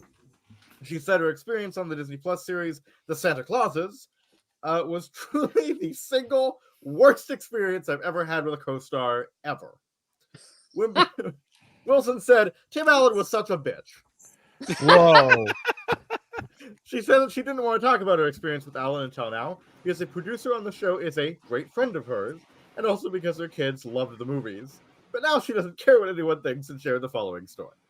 So I'm in a scene. It's just me and Tim Allen, and I'm supposed to throw things at him. I think he's a burglar, so he's coming down the chimney. Obviously, Santa. And I'm woken up thinking there's an intruder. Basically like a home invasion thing. So I'm throwing things at him. He goes over to the producer, who is standing 4 feet from me, and goes, and I hear him, of course. He goes, "You got to tell her to stop stepping on my lines." The producer turns to me with horror on his face and has to walk 1 foot to me. And he goes, Tim would like to ask you to stop stepping on his lines. Wilson went on to share that everybody was walking on eggshells around Allen on set. People just looked frantic. She also explained that when he was done, he was so effing rude. Never made eye contact. Never said anything. It was so uncomfortable. She went on to say after finishing one shot that blocked her in a close-up, she said Allen immediately left the set without telling anyone on the cast and crew. She said, it's the end, and Tim Allen goes, leaving, takes a Santa cape, picks it up, drops it on the floor, and walks out. And they hustle in his stand-in. Lovely man, it was much nicer to act against. People are scurrying to pick up this Velva Santa coat. He's a bitch. And this is the best. And this is the best. I will not say who said this. This was someone I do not know, perhaps in the crew. They breeze past me and just go, seeing him on a good day. Tim Allen has been known to be hard to work with, but this sounds like the behavior of someone on the naughty list. Oh, wow. How long can Tim Allen actually milk the Santa kid? Milk and cookies, specifically.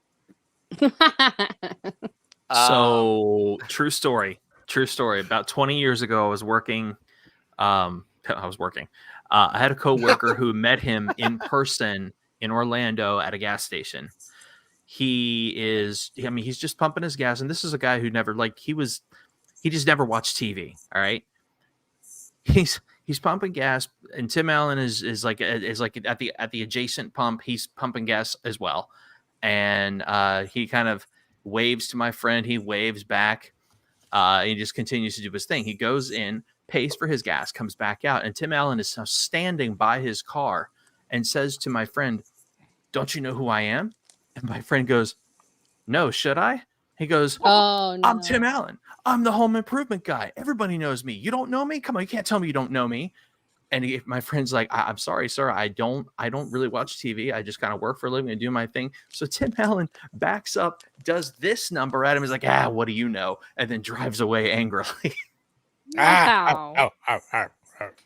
Oh, so a nice interaction in Florida. Got it. There you go. This kind of explains why we're not getting another Tool Time going on. Yeah. You know, like, Mm-hmm. I mean, I've heard other things about Tim Allen and kind of like the way that he treats people and all that, but it's just kind of like, yep. Hold on, James. Got to put that up.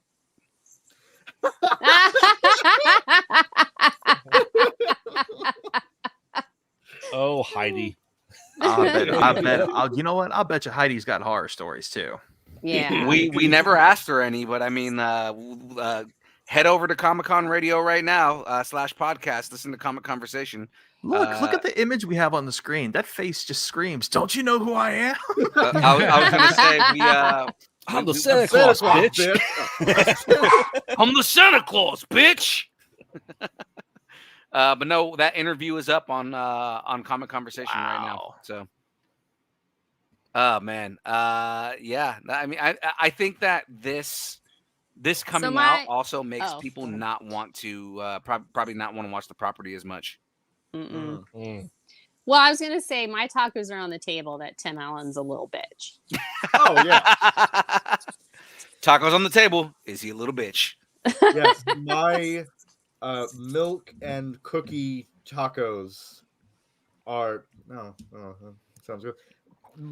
Anyway, they're on the table. Milk and cookie tacos do sound great if you make them right. If you make like dessert I'm imagining tacos. It's like one of those ice cream sandwiches where it's got the 2 chocolate chip cookies. Choco taco. Yeah. It's like a taco. Anybody else have any text on this before we move on?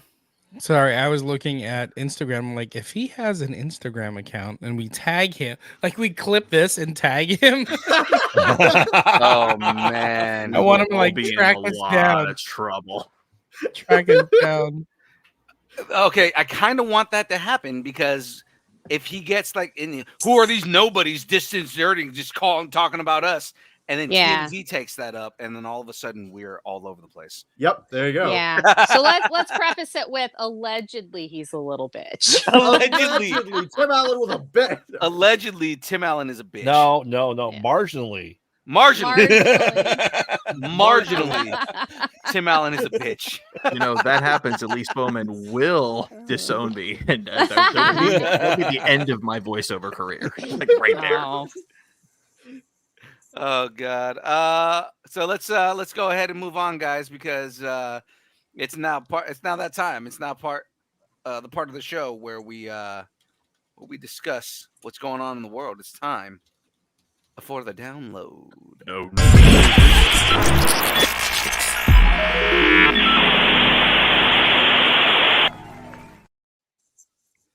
All right. Check guys. out the Yay. Distance Nerdington post for more news and all the trailers, reactions, and let us know what you're nerding out on this week. We got Jingle Bells, Batman Smells, and Robins laying eggs. Totally Multiple wanted to Robins. steal that. I love that. Oh my Okay. God. All right, Frey, all you. Okay. In Christmas was the secret word.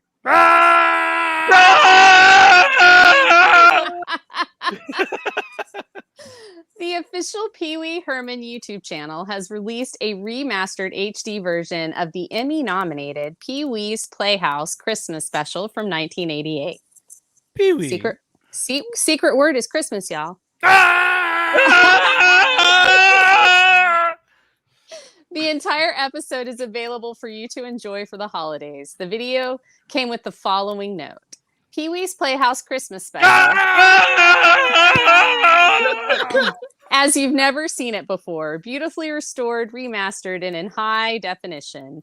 Join the whole Playhouse gang for one of the wackiest specials ever.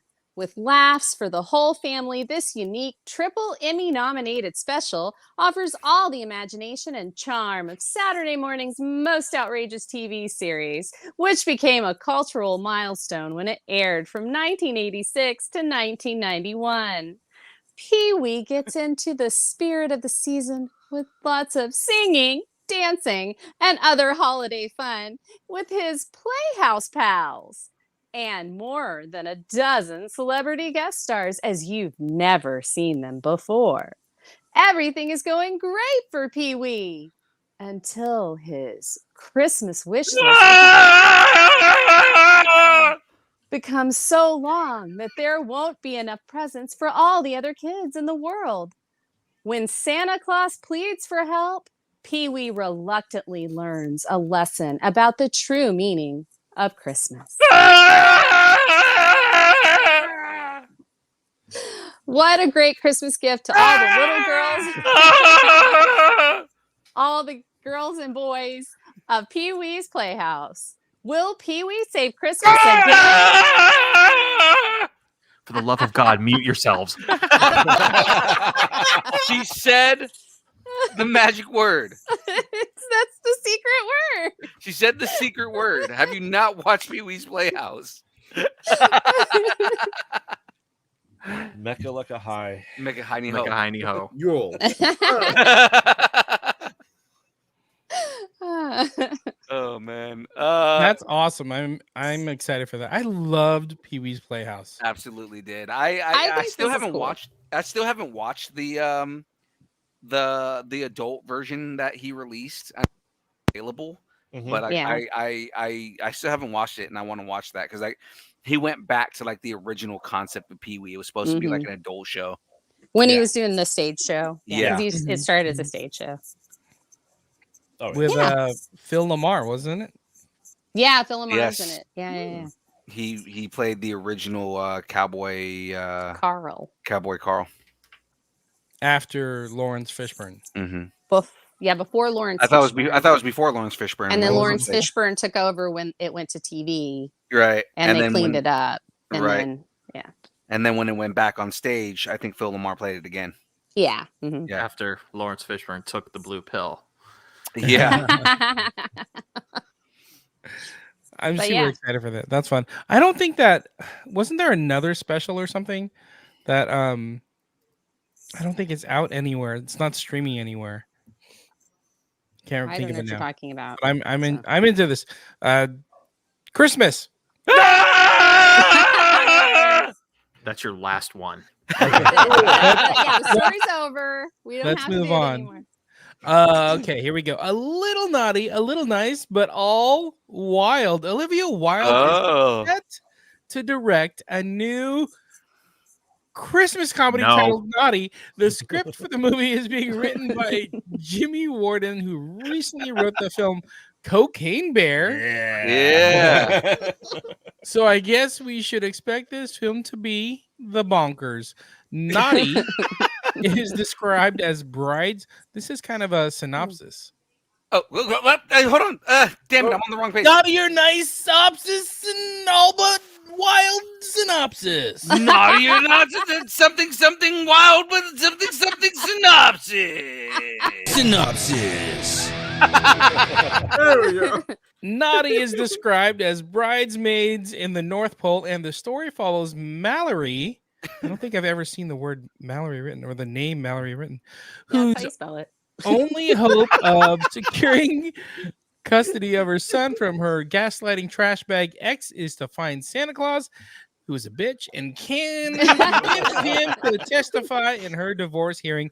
Margot Robbie, Tom Ackerley, and Josie McNamara are producing through their Lucky Chap production company. No release date or casting yet. Is there a thing as holiday movie fatigue? Don't answer that. The answer is no, but now put on A Christmas Story.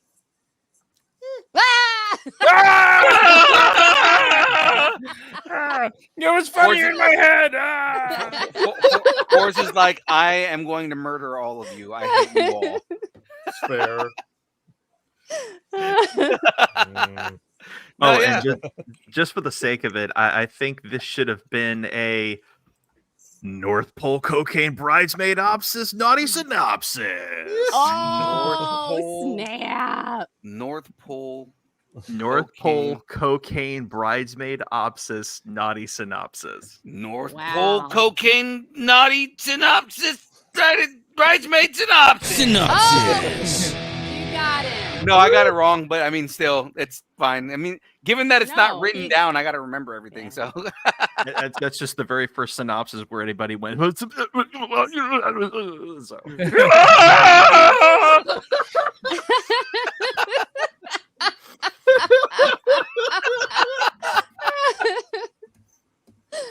You do Okay, realize guys, that that we're noise is almost going to be the name of through. the episode.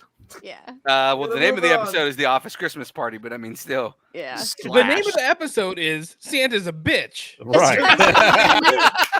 That's like the subtitle of Oh, it. yeah, yeah. The there you go. Office Christmas Party. Santa's a bitch. Actually, no. So you know how at the end it'll say something like last week it was welcoming back the Jamez. It's distance nerding. Calling Santa a bitch. It's distance nerding. I can take this one if you guys want. Okay. Ooh, this is groundbreaking. Starting things off. I know. Do it. That's do why it. I wanted to do it. Christmas miracle synopsis, New Year's hangover opsis. Oh, I was not prepared for this. All right. Christmas miracle synopsis, New Year's hangover synopsis. I'm on the wrong page. Also wrong. Synopsis. There we go. Plot details have been revealed for 2 episodes from the upcoming second season of Disney Plus's Marvel series What If. Superhero Hype reports that the season 2 opener titled What If Nebula Joined the Nova Corps, I almost said Peace Corps, is totally That's different. not That's What If season 4. is set in a world where Ronan deposes Thanos let me do that again. Is set in a world where Ronan world. deposes Thanos long before the events of Infinity War. Okay, following Nebula as she is recruited to join the Nova Corps. Desperate to escape her father's shadow, she sets out to prove her detective chops. Ooh. The synopsis for the third episode, What If Happy Hogan Saved Christmas, reads, when Justin Hammer lays siege to Avengers Tower during the annual holiday party, there's only one person left on site to stop him, John Happy McClane. Hogan.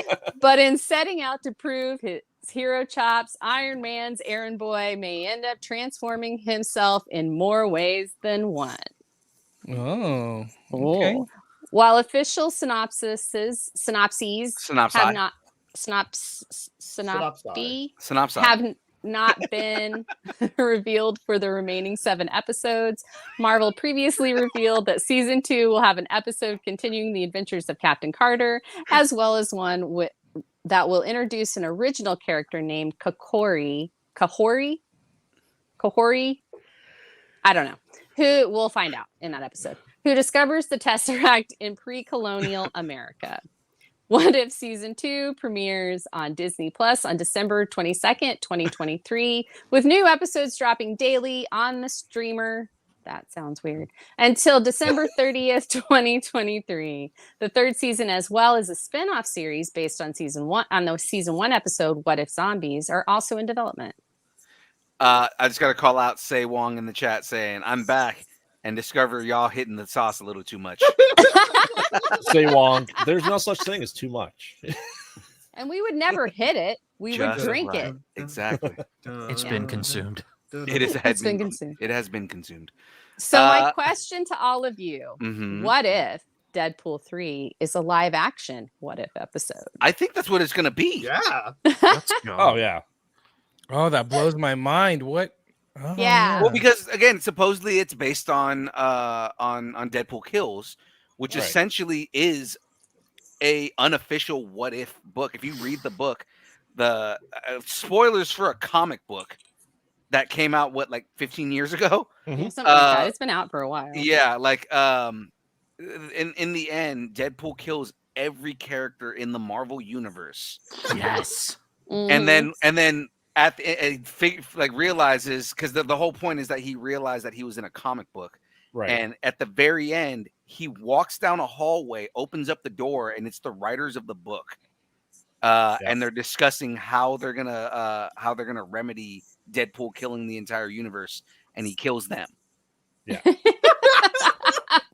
And it's a bonkers book. it's It such a really is. meta book. It's so good. And then from there, that's where we get Deadpool Killustrated and kind of like it's Deadpool going. There was a Deadpool Art of War book and stuff like that where he goes through like different books in literature and kills characters from literature.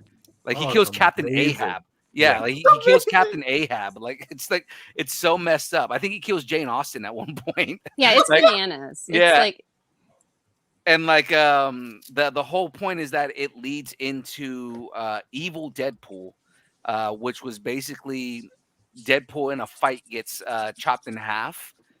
No, he gets decapitated, and his body grows a new head, and he comes back from that, and that's regular Deadpool. And the head grows back a body and thinks that it's Deadpool, and basically is the character that kills everybody. And then they have this thought experiment of, is the ship of Theseus still the ship of Theseus? Is Deadpool still no? Yeah. Is Deadpool still Deadpool if he's killing other Deadpools? But no, like that's what led into like the multiverse Deadpools, and that's how we got Gwenpool and like all the different Dogpool, and they all like team up to fight evil Deadpool. Isn't there a Panda Pool or something? Yes, Panda Pool is like everybody's like all-time favorite. And that's why I like Oh, Deadpool. yeah. That's why, especially like for like the cosplay community, like you can do so much with Deadpool because Mhm. it's kind of like Spider-Man. Like you can do anything with Spider-Man because now that the multiverse exists, you can just say Mhm. you're from a different universe. He's Hmm. like he's warped Spider-Man. He really is. He's Oh, like yeah. if Spider-Man had recognized he was a mutant and became warped, Yeah. that's who Wade Wilson He is. So, also yeah. he also has a massive crush on Peter Parker. So Mhm. all right, Well, and Where he who has a doesn't? massive crush on on Wolverine too. So I mean, he's Yeah. got massive crushes on it's a lot of it's people. it's a hate-love relationship with Logan. Yeah. I can never not think about it. But in the Deadpool video game, there is an extended because the whole game is basically a Deadpool joke, like running joke the entire game. It's Yeah. just such a good game. There's a scene where Wolverine gets knocked out because Deadpool crashes a plane that they're in, and he goes to go wake him up, and he starts just bitch slapping the shit out of Wolverine. And it's a mini game, so the whole thing is like, basically you have to hit X to slap him. Oh. But the thing is that you can do it forever, right? Like you don't have to stop. You can just keep hitting him. Because you have to hit another button to move on. And if you continue to hit him, he starts like breaking the fourth wall. And he's like, we can end this at any time now. I think I've slapped him enough. He goes, are you really just gonna keep hitting the X button? Is that what you're gonna do here? It's just, this is actually kind of he says something like, this is actually kind of cathartic. Like I'm just slapping the shit out of him. You kind of deserve this, Logan. Like it's just but it's like there's a lot of like meta fourth wall breaking jokes. Like at one point he realizes he's in a video game. He has like this giant explosion thing that happens. So then the next scene in the game, it becomes an 8-bit video, like top-down video game. And him and remember in the comics, he has multiple voices in his head. So him and his head voices start arguing with each other about, I love 8-bit video games. He goes, this is not supposed to be an 8-bit video game, you idiot. And it's just like, they're all arguing with each other. And he goes, wait a minute, this is not supposed to be an 8-bit video game. And then he pulls out a cell phone and calls an executive from Naughty Dog, because Naughty Dog made the game, right? And he goes, yeah, budget? What fucking budget? There's a budget? No, we'll make it work and we'll find the money somehow. And then the next scene, he opens a door and it's the video game again. It's like, it's great. It's such a good game because like you have the story, but then it goes into like all these other weird, stupid things that are just like, it would only work in a Deadpool video game. That's awesome. All right, All let's right. move on because I spent too much time talking about Deadpool and dumb shit. So I knew I shouldn't have said anything about Deadpool 3 being the live action I know, what if right? episode. So in Die Hard is a Christmas movie news. It is. It is. I don't think anybody here disagrees with that. Mm-mm. As revealed by the latest trailer for Marvel's What If Season 2, Justin Hammer will star in an episode entitled What If Happy Hogan Saved Christmas, featuring a reality where Happy Hogan is attempting to save Avengers Tower during the holidays, presumably from Hammer himself. With his last appearance being 9 years ago in 2014's All Hail the King one-shot, set in the aftermath of Iron Man 3, the return of Rockwell's Justin Hammer to the MCU has been a long time coming. Yes, it has. The last time we saw Justin Hammer in the MCU, he was still incarcerated following his arrest in Iron Man 2. Now, in this new reality, we see a world in which Hammer is free and is out for revenge. With a plot mirroring Die Hard, it seems as though Avengers Tower will be under siege by Hammer during the Christmas season, requiring Tony Stark's head of security, Happy Hogan, to save the day alongside Darcy Lewis. I'm in it more to see Darcy than I am anything else. Darcy's so hot. Even if she's a cartoon, she's still going to be hot. All Last right. time we saw her as a cartoon, she married Oh, a that's duck. right. She married a duck. Again, Mirroring checks out, but- mirroring a certain character who goes back in time's mother who also tries to make out with him in said movie. What is happening? Yeah, all the weird things. She banged a duck. We're just going with that. All right. Yeah. Beyond his Eric appearance. Stoltz. Yeah, we're gonna go with Eric Stoltz. Eric Stoltz. Beyond his appearance in What If, there has been speculation Hammer could return in live action for Armor Wars, a story that will see James Jimmy Rhodey Rhodes. I had to add all that in. Doing all he can to protect Tony Stark's legacy and technology from falling into the wrong hands. Either way, it should be exciting to see Sam Rockwell's return as Justin Hammer in Marvel's What If. So, guys, will we see Sam Rockwell dance like he did when he was hanging out in that hangar? You guys remember that scene? He will do it in the Hulkbuster suit. Hands down. Yeah. Oh, I was that's gonna so say good. Sam Rockwell tries to put a dance in every single movie or project he's in. Every single one. So that's Now, why I was of like, are we course- going to see a dance? Do you think Of he's going course, to? Do you it think will they're be gonna... the dance from Spider-Man 3. But In the Hulkbuster, that is great. Yeah. he's gonna waltz in the Hulkbuster with, spoiler alert, the Steve Rogers we saw with Captain Carter in that Oh, God. Ironmongers. Yes. Do you guys Alright, think moving that on. I was before we jump over? Do you guys think that because we don't have oh God, why am I forgetting his name right now? Green Goblin, William Dafoe. Willem Dafoe. not Willem Dafoe, the character itself, Osborn, Norman Osborn. Oh, Yeah. Because we don't have Norman Osborn yet, we won't get a true Iron Patriot. So, do you guys think Justin Hammer becomes Iron Patriot, given his history in the Oh. MCU? he could. Yeah, that would be the best way to get revenge on Tony, because now he can't really get revenge on Tony in ours because Tony's dead. He Right. could dig him So- up and smack him around a bit. Yeah, That but sounds more like something that Deadpool Doctor would- Strange would do. yeah, I know. But you have Justin Hammer inside of essentially Mark 10 armor, Mhm. Yeah. right? And that's what better way to add insult to injury to Tony than have him be Iron Patriot? Oh yeah, no, I could totally see that. That's why I Yeah. said it. That's why I was like, oh yeah, no, I could. He has to get revenge somehow. Yeah. I doubt he can marry Morgan. All right, so let's move on. We're gonna get into out of news Yes. boosh. We're jumping into the download itself, and this is the largest and most major story coming out of the week here, guys. And is the only reason why we're doing it this week, because Yeah. everything else I tried to make Christmassy. Yes. Yeah. There's an update to this story when whoever's reading it reaches the end. There is an update to this story Okay. that came out All right. yesterday. okay. Yeah. I So- got this from today. Yeah. But so We'll yeah. see. Let's get Yeah, through it may not be Yeah. in there. So yeah. So, All right, in the there we go. king that stole Xmas news, Marvel Studios has fired Jonathan Majors, who's been playing the mega MCU villain Kang the Conqueror.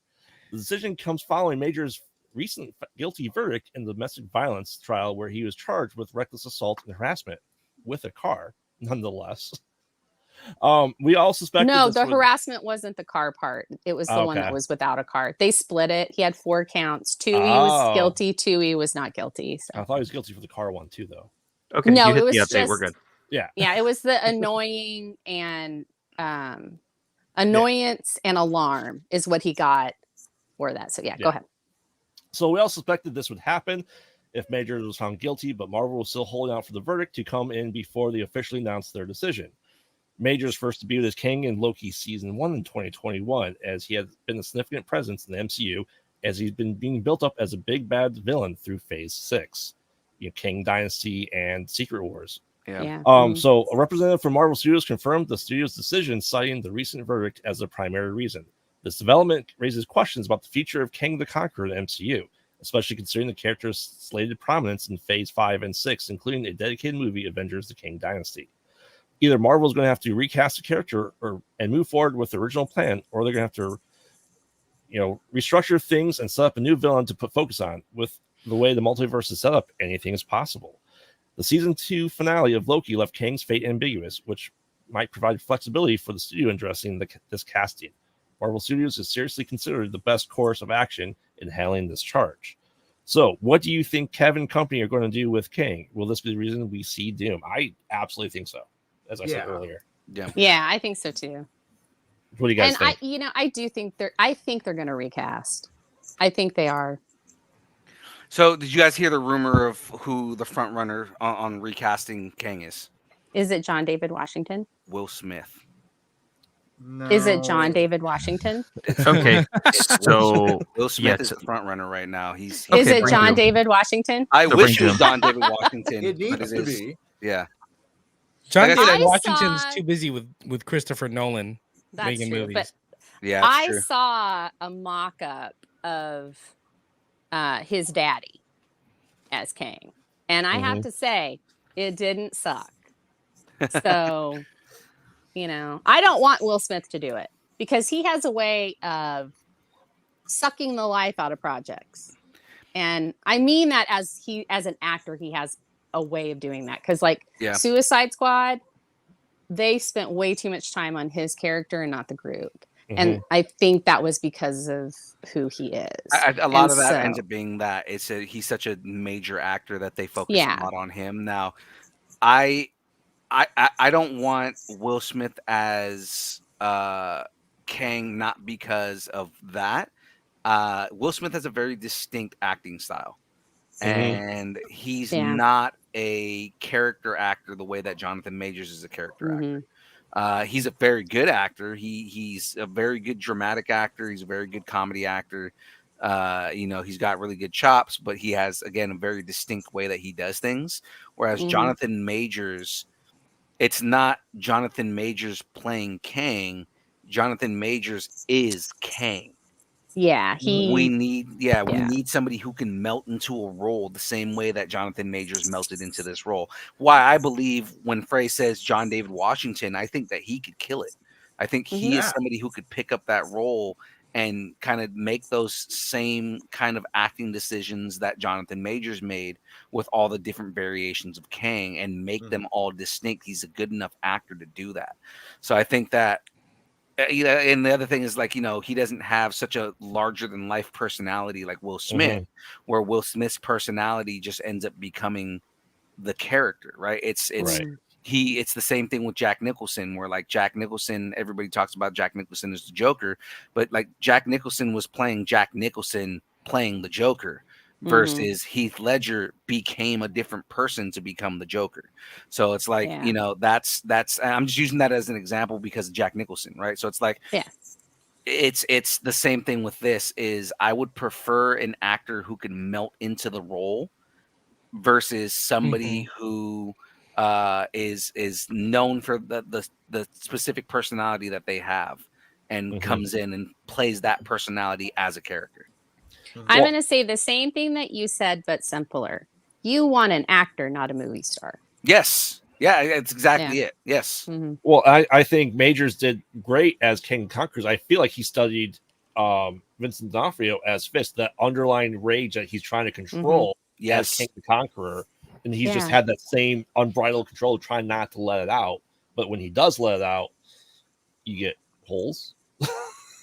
You know what's going to happen? We're going to get Pedro Pascal. He's not going to be Mr. Fantastic anymore.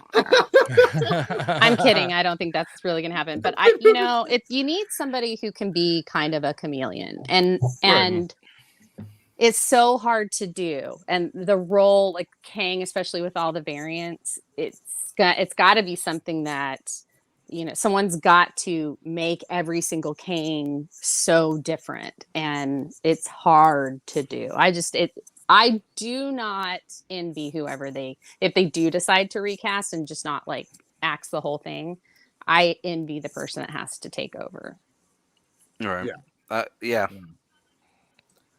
Honestly though, I think the next person who plays Kang, as long as they can do what we're all saying is that they can play dynamic characters, and play different characters.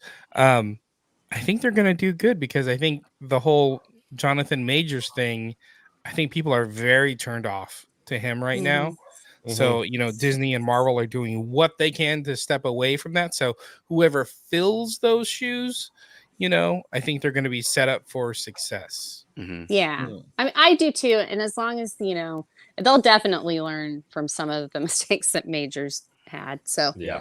whatever happened. That's what happened. Yeah. Justice system did it. If he wants to appeal, he has the right to appeal. Marvel has decided this was the last straw, and so they axed him.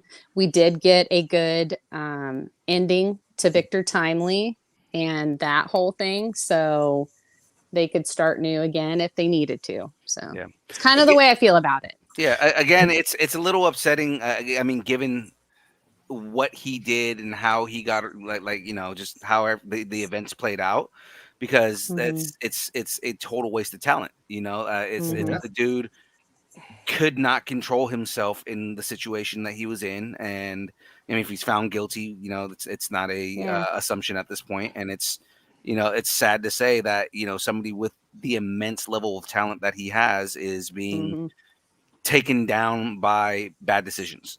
Yeah. Yes. And putting himself in situations that he put himself into. I mean, he put himself into the situation by dating the person he was dating, whether it was a stable and positive relationship or an unstable and toxic relationship. And I am not saying he was wrong. I'm not saying she was wrong. It happens. We have all been young. Some of us still are, and have made these poor decisions in our lives. And he is now dealing with the consequences. Right. So I got to ask this question because I never really looked deep into it. So the charges that he was found guilty for was for quote unquote alarming this woman. Okay. So does that constitute his hands were physically on her and it was proven? I think the other one It was proven. Aggressive something. Yeah. Well, but did he touch her? Is my question. He did. He touched her to put her back in the car. Forcefully.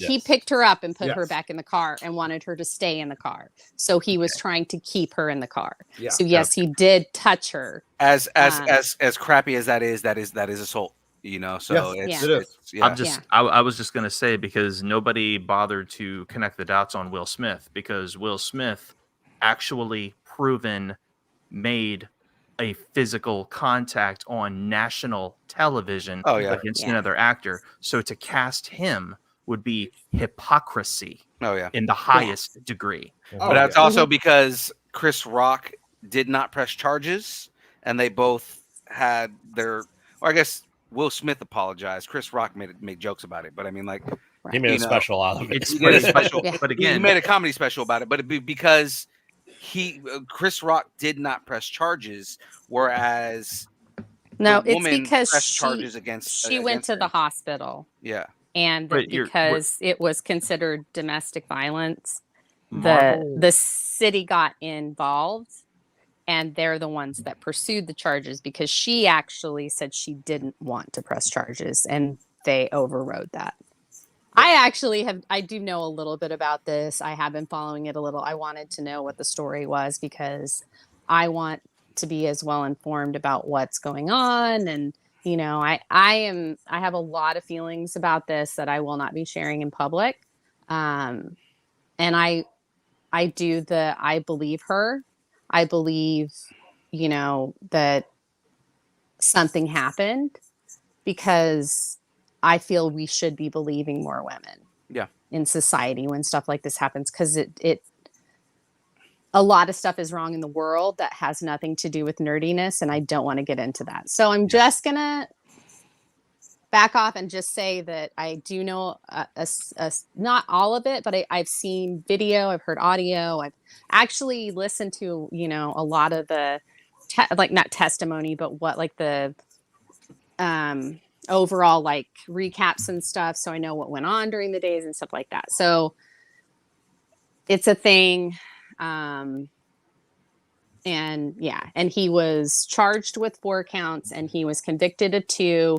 The 2 that he was convicted of are the lesser charges. The 2 more severe charges he was acquitted of.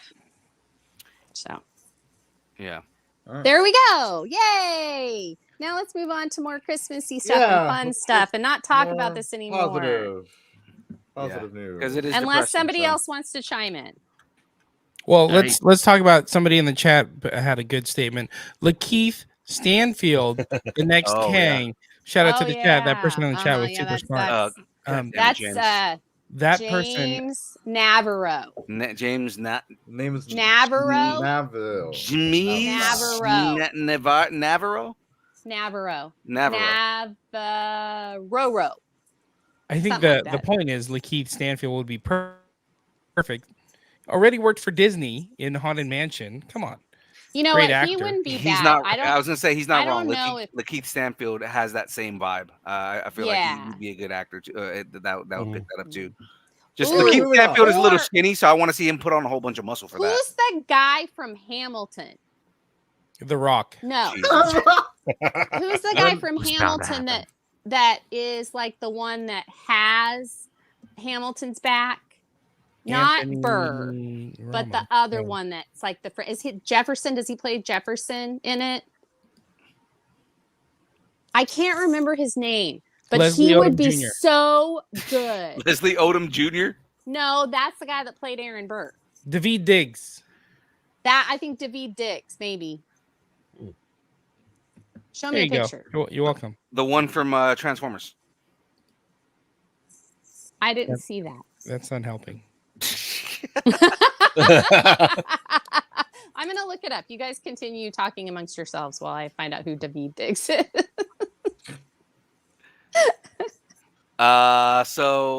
Fours. Why don't you give us the next one here? Star Wars documentary about infamous 1978 holiday special. Speak of this, we do not. Oh, A disturbance in a disturbance in the Force.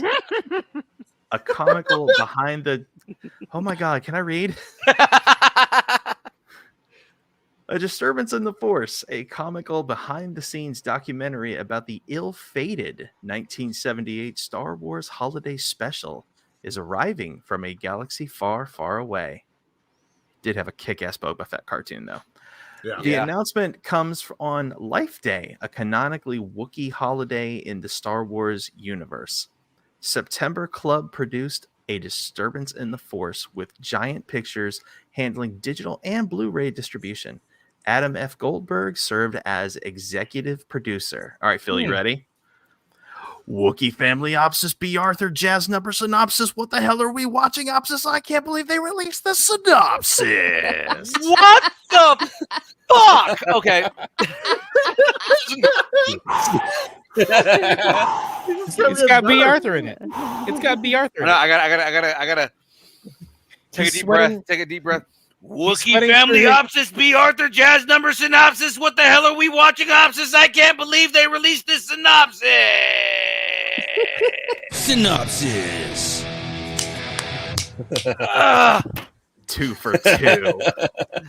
We could have. that's hilarious. That was the greatest Opsis of the year. That was good. It was very well written. Super fucking long. All right, let's go. A Disturbance in the Force chronicles the making of the bizarre Star Wars holiday special that aired 45 years ago and never surfaced again. For some context, Star Wars was released in theaters in 1977 and became a cultural phenomenon. A year later, filmmaker George Lucas was talked into cashing in on the craze by producing a holiday-themed variety special. Plenty of people, approximately 13 million, tuned in when CBS aired Star Wars Holiday Special during the week of Thanksgiving. The only problem, it became a famously terrible 2 hours of television, never to be shown again. After its premiere at this year's SXSW Film Festival, A Disturbance in the Force was released on digital and Blu-ray on December 5th.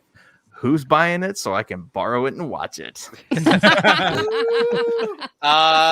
So funny that it was at South by Southwest. That's great. Yeah. I mean, That's just down the street from me. yeah, no, they do a lot of good documentaries at South by Southwest. So I was like, it's I have funny that they have stories that. about South by Southwest that we will not be telling on this show. I want to watch this. I just not so much that I want to watch the holiday special again because that's like 2 hours that I don't want to put myself through. That's 2 hours that you can never get back. Yeah. But I do want to watch the documentary. The cartoon is worth it. You guys are getting time back. That the actual cartoon with Boba Fett, First Prince of Boba Fett, is on Disney Plus. It's on Disney Plus. Yeah. But the holiday it is special not is bad. not on Disney Plus. With the original voice. The dude's voice is so epic. Mhm. Like it's so much more epic than Boba Fett ever got in anything else. Follow me. He sounds like I He-Man. am Boba Fett. I am Boba Fett. Like he's He-Man in a suit. That's basically what it is. Yes. So I saw it live when it happened. And You sound so disappointed right now. as a child, because I mean, even though I'm immortal, Right. Mhm. You were a child at some I point. age slowly. So Right. I was a child for a pretty long time. Right.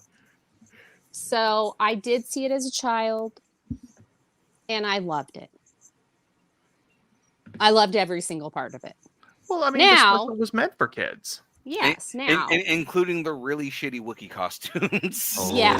I was just like, these are just Wookiees that have fallen on hard times. Like, I mean, I was like totally invested. I was like, this is the Wookiee homeworld. We've never seen it. I was like so like in my kiddom kind of thing. And yeah, so I was really like, I was like, this is so cool. And then the Boba Fett thing, and I was like, this is so cool. You know, so as a kid, I loved it.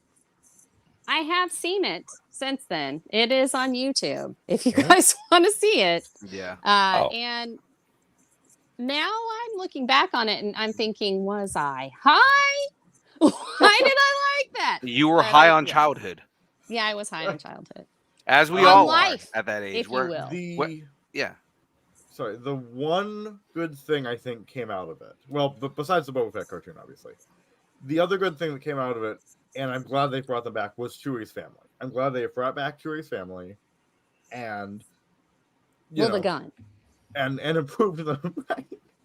The gun. The Boba Fett's gun was in the Mandalorian. Oh yeah, and Yes. well, that's what I'm saying. That's its own thing, but they brought back Chewie's family, and so I'm glad that it at least had some contribution. That some It some moved the story positivity came out of forward it. a little.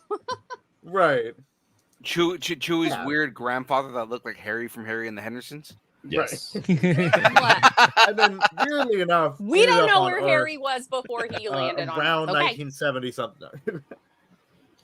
Remember, hi, my name is Graveyard. I like bad movies. Okay, I- I did not hate Harry and the Hendersons. Fight me. No, I'm saying Star Wars Holiday Special. Absolutely. Oh, love it. okay. Oh, yeah, I no. wonder. I wonder if we could do some kind of watch along with this somehow. Yes, Yeah, 'cause absolutely. It's on YouTube. Yeah. How fun Maybe would we that could be? find out what channel it's on and see if they want to come on the show. Ooh. And then we could do a watch along with them.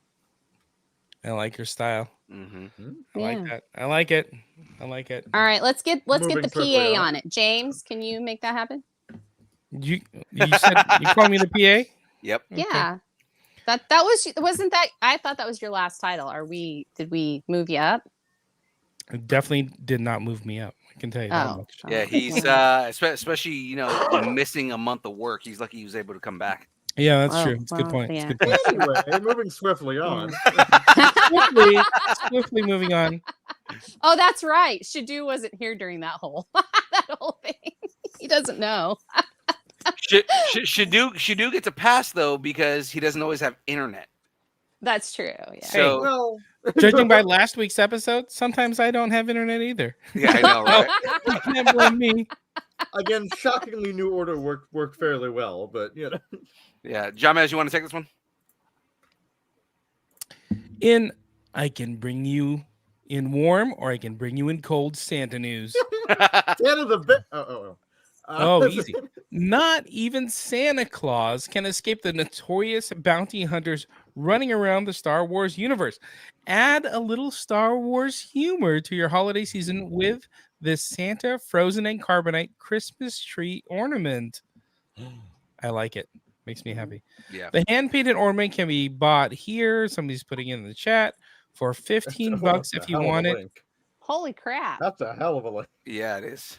That was a lot. That's an Yeah. affiliate. Look at that link, guys. That's a That's not all of it. Wow, someone needs Bitfly here. Come on. That is a lot. God. All right. Is Santa Claus Benite coming to your There town? we go. I love that. Santa Claus is coming Yeah, let's see if there's. in cold. No, that's not gonna work. Looking at the ornament though, it looks like it's made of chocolate. Like you could just It unwrap does. it, like those chocolate coins. It But I does. kind of dig it. I think next year they should do Rudolph in Carbonite. Yeah, yeah. Or do one of like an elf as Bosch Yeah, with Rudolph the Red-Nosed Reindeer standing next to him, them. Eh. because it was her impersonating a man. So it was Leia impersonating. Spoilers. Spoilers for Leia a was movie that came impersonating out a in man. 1983. You're right. Leia was impersonating a man. Here's a better link for you. I'll put that for you. Please. all right? Please, Thank Don. you. Please. Love it. Oh, There. man. Oh. That's how you do a link. All right, just that. Look, Wow. Everyone in the chats are like, "What the hell just happened?" That's a link. All right. There's like 72 links here. None of them are clickable except for the one that Graveyard put in the chat. It's the Russians, drunk man. enough for this. I blame the Russians. All right, guys, we have one Holy- story and then we can do the quiz. Let's do okay, it. Holy let's crap. do this. All right. All right, yeah, let's Moving on. let's get this should do. Do they know it's Christmas time? News. Why not reward them with something from 200 sort of super stocking stuffers? This supplement can unleash more fun and creativity from your players. This is D&D news, by the way, just so you know. Maybe they want some cheerful candy or grinchy pranks. You never quite know what they'll come up with. Roll the dice and choose strategically from a delightful assortment that adds a festive twist to your adventures. You can purchase 200 sort of super stocking stuffers from Dungeon Masters Guild. Please drop that link in the chat. I will not do it because we know what happened last time. Do you want me to do it? Yeah, Only why don't you do it, Graveyard? 95 I got it. You can get I'm 200 just of kidding, I them don't for only $2.95. What? And so it must be like a little book or PDF or something. Yeah, it doesn't really show you what it is, but it seems like it's kind of like a tome. But with the D&D stuff, you never know. It could be It's a like a P- bag it's a of P- holding. It's a PDF. Yes, Okay. it is indeed just a PDF. So it's like what are those digital trading cards that like are what are they? NFTs? NFTs right there. It's like an Oh, NFT. no. Oh, there you go.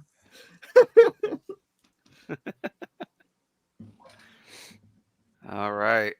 Is that Hey, it? Is that what we got here? Yes, that is it. Yeah. Forrest, before we go on, I know you said something like the whole Jonathan Majors thing, and did you want to like clarify that for everybody? Because I know you weren't intending to say that you supported Jonathan Majors. You were just giving an example why Will Smith wasn't. No, I don't Right. support Major's actions in any way, shape, or form. What happened, and it sucks that it happened, and it sucks that Marvel had to make the decision they made. Yeah. I'm just pointing out that if Will Smith were to be awarded the role of Kang, it would be an incredibly large amount of hypocrisy because whether he was charged or not, every human on this planet witnessed him strike another man. Yep. Yeah. Therefore, whether he's charged or not, it is a crime. And because he committed a crime on national television, he, by Marvel's logic, should never be offered a role with their studio, period. Yeah. No, that would be. But they don't think like that. Well, it's complete transparency too. Like, you know, if you're gonna be one way with one person, you should be that way with everyone. Right. His career should have been over the second Chris Rock was hit. Period. Yep. And I think this is going to be the same thing that happens to Jonathan Majors. There's going to be a lull in his career, and then he's going to come back at some point because America has a very, very, very well-known short attention span, and they are going to forget because Will Smith is already starting to get major roles again. Yep. Yeah. This is just kind of something personal with me because we're getting back to the whole guilty before proven innocent thing, and this has actually happened twice, not on not such a major scale, but there are two other examples that I'll point out that we move on. Number one, in the anime world with Vic Mignogna, who played Broly in Dragon Ball Super. He was basically shunned from the anime world before he lost his case against Funimation. And it was still never proven in court that he ever touched anybody, ever.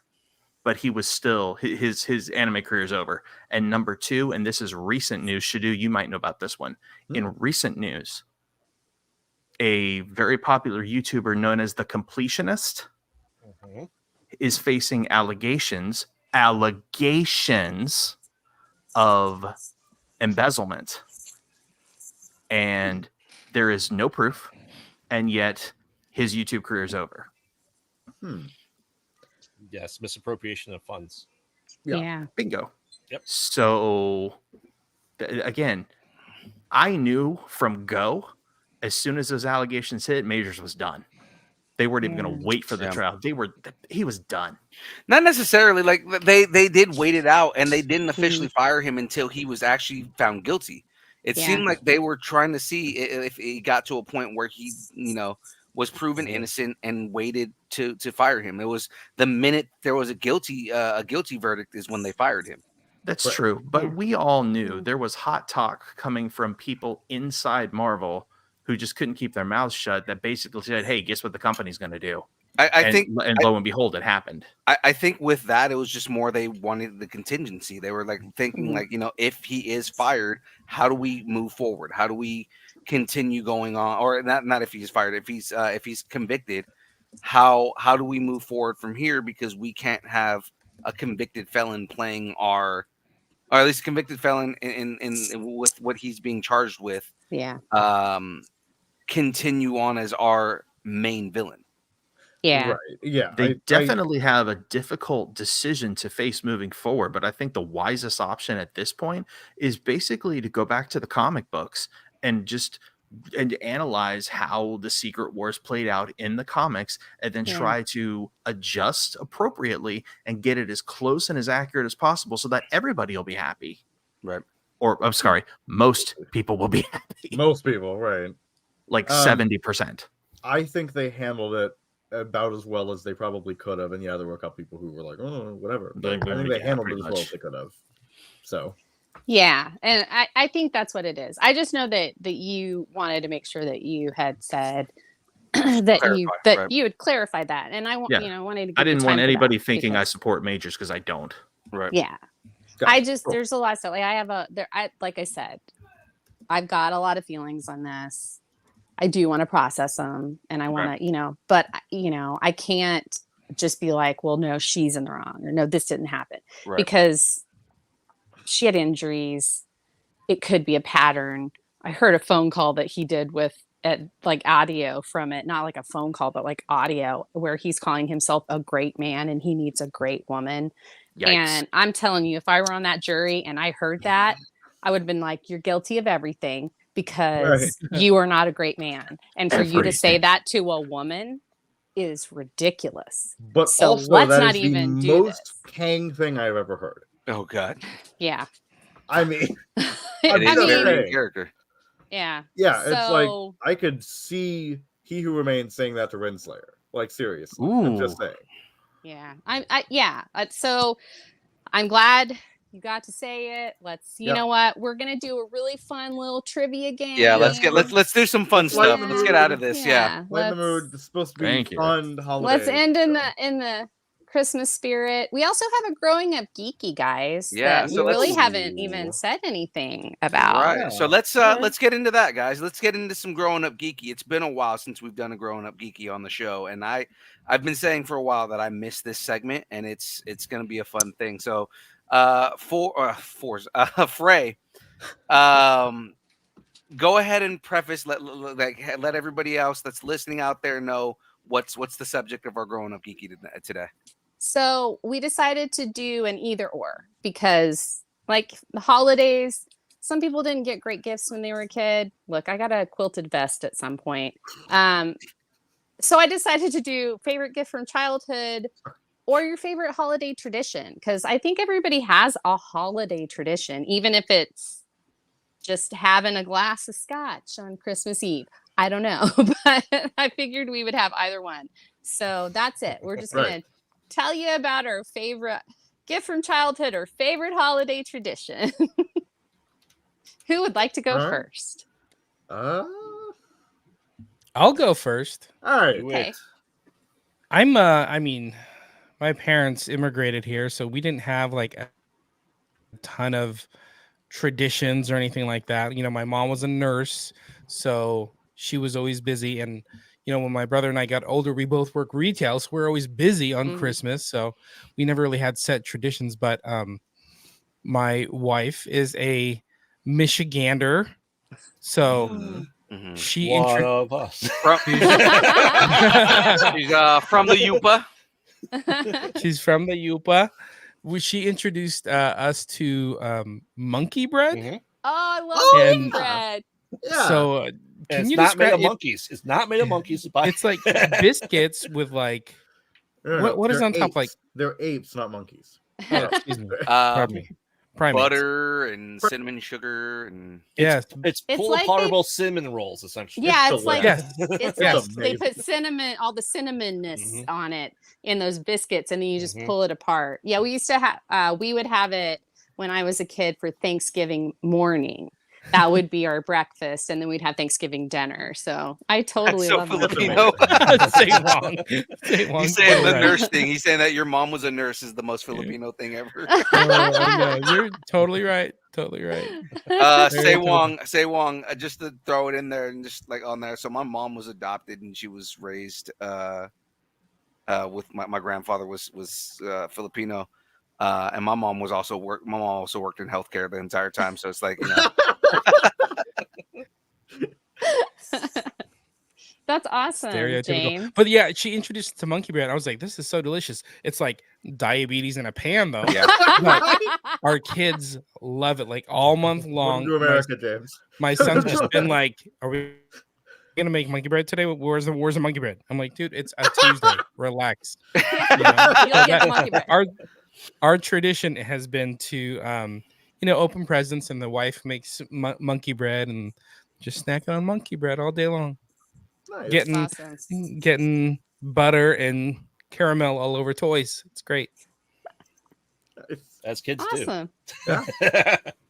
Thanks, James. Who wants to go? I'll go next. Sure. Okay.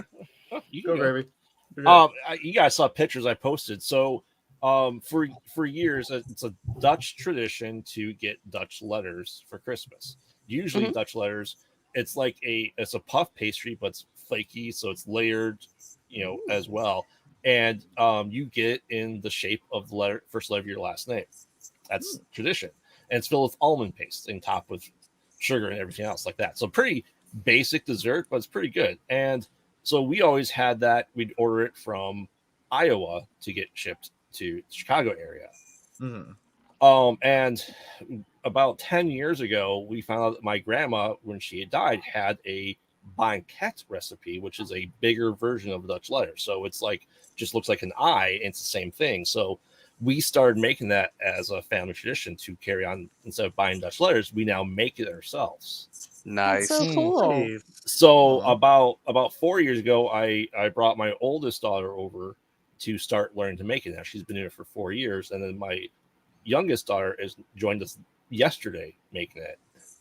How cool! So they want Really to, cool. because my wife is such a mutt. She like the biggest percentage of her anything's like 8% in her Aw. lineage. Uh-huh. So we're passing on the strongest lineage that they have is Dutch to pass that on. That's awesome. That's so great. I'll say my favorite toy is the last time I ever believed in the big man, 1987 Real Ghostbusters Firehouse. Yes. Yes, with the slime. Yes. Yes. It smelled awful. Right. Basically, you could put like an action figure inside of this thing and jump the slime on him. Oh my god, I remember. It was that. the same slime that the Teenage Mutant Ninja Turtles had that came with Right. the sewer playset as well. That's awesome. Sewer slime. Great. Hey, before we go to the next one, Say Wong said that his is English Christmas pudding and or Japanese Christmas cake. And I like that because both of those are very delicious. Very delicious traditions. Say Wong, we need pictures of that. You gotta Yeah. post it and tag us or something. I need you to post it in the Nerdington Post. Because There I you don't know go. what Japanese Christmas cake looks like. Well, I know they eat, KFC on Christmas, so maybe Yes. it's just the rolls as a cake with gravy and mashed potatoes on top. Oh, God. Apparently, I want to be K- Japanese. Apparently, KFC in Japan is like gourmet food. It Oh, is. yeah. It's like it's supposed to be like awesome, and I'm just like, Apparently it Which shits is all over weird because everything our the US KFC makes. is terrible. Yeah. Well, their ingredients are probably real and whole and don't Right, contain and any not- synthetic not compounds. drenched in about 4 pounds of grease. Yeah, from what I understand, KFC in every other country is way better than the US.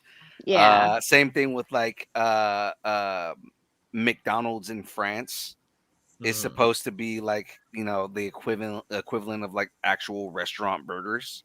yeah. It's like it would get a Michelin star for fast food. It's Right. like that, supposedly that good. So, So But, Shadu, we moving on to you? Sure. yeah, let's do Shadu. Well, I'll get really sentimental because that's apparently what we're doing today. No, is every year, I guess I kind of started participating when I was like, 10? Something like that? Maybe. I don't know. You can...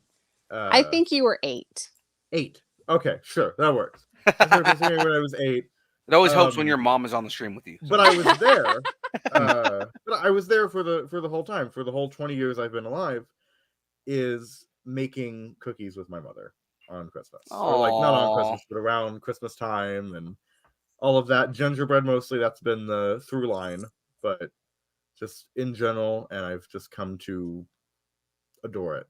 Oh, So I think Frey. it was a bonding experience and all of that with so One of you better start crying right now.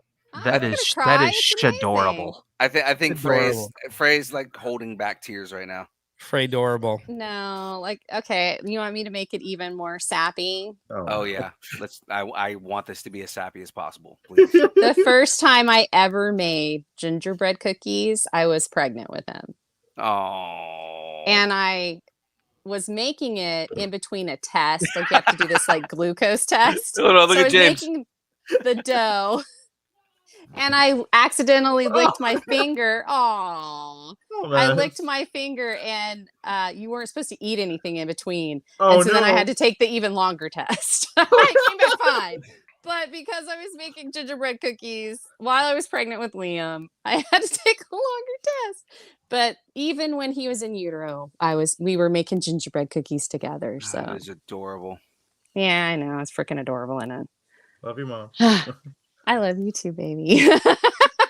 Aww. So Frey, nice is as that you'll your- ever see me on this show. Frey, is that your memory, or do you have a different memory too? My memory. So because he wanted to do the traditions, and that's kind of our tradition, so I didn't want to do a tradition. I decided to do a childhood gift from, and I know it was from Christmas because my grandparents gave it to me. And you guys are going to think it's so weird that I remember this out of everything because it's not nerdy at all. So when I lived in Idaho and my grandparents had never been there and they decided to come for Christmas. This is my dad's parents. And so this is the first time I'd ever met them. And I was like 4 or 5 years old, you know, like I think I'd met them before, but I didn't remember it because I was so young. And so it was the first time I'd really like remember meeting them. And they brought all these gifts and everything. And on Christmas, Santa brought me a little kids table. So it's like, you know, for size for kids. And it was had yellow chairs. They were metal chairs with yellow seats. And it was a metal table. So like the actual table legs were metal. And the top, it was yellow, like hard plastic around like the side. So you like wouldn't like kill yourself in it. It wasn't sharp, it was rounded. And then on the actual table itself, the design was green and red apples that had a slice out of them. It is the most like 70s thing that you could get a child ever. And I freaking love that table. And I swear to God, I used it for like 10 years. So all my nerdy stuff was on it. I love that table. If I ever find a table like that again, I'm getting it again and making it into art. I absolutely adored it. And yeah, that's my story. I love it. I love it. Forrest, do you got a story? Let's see. So with me, I mean, best Christmas I ever had was when I got my Super Nintendo. Nice. That was like the There you one. go. That was the one. Yeah. And I don't know. I feel like I'm like kind of a shallow asshole because I don't have all these wonderful, you know, family-related Whatever, you're mellow good. stories everyone else had. But it was like, No, that's cool. no, Forrest's memory was getting a Super Nintendo. I mean, I hey, tried. no, I tried to remember, but I can't remember when I got any gifts except that one. Like I'm like, I know for a Most fact I of, got like, it then. And the To problem be with me- fair, Sorry, the problem with me is that most of the like major like the computer I have right now or whatever, we're not on Christmas. no, that was a Christmas gift. That Well, the yeah, but it computer was a wasn't- Christmas gift. It wasn't yeah. on Christmas. No, it wasn't. So it's like, yeah, so I don't know. I don't have any of the major electronics or major things that I've gotten that have been on Christmas specifically. yeah. To be fair, Forza's is probably the geekiest one out of all of us. Oh, right yeah. Now, so Yeah. Oh yeah. So we need close to give you close second is the Ghostbusters. Yeah. Oh yeah. Yeah. Well, Firehouse. my parents didn't love me enough to get me a Super Nintendo, so Oh, I also didn't have a Super Nintendo. My brother, who lived with my dad, my brother had a Super Nintendo. But I did get the other thing that was well sought after at that time. I had an I was gonna say SNES. I had a Sega Genesis. Oh, there we go. Ooh. There you and go. Yeah. again, my wonderful mother got me into gaming, so Yeah, you know. I had a Which Sega is Genesis. so odd because I don't really play a lot of We're games. But always anyway, go really ahead. confused. Well, But, you did more than more than you do now. But My holiday memory tradition, however you want to call it, and I mean I haven't done it in the last couple of years because I haven't my visits have been brief with my family, but growing up a lot of the tradition that we had around our family was something called pan con pavo. Hmm. And Sounds it's familiar. a marinated turkey. ooh, Right, so it's Mhm. like shredded turkey. It's marinated in like a red sauce, oh, and you put it on a homemade Central American bread.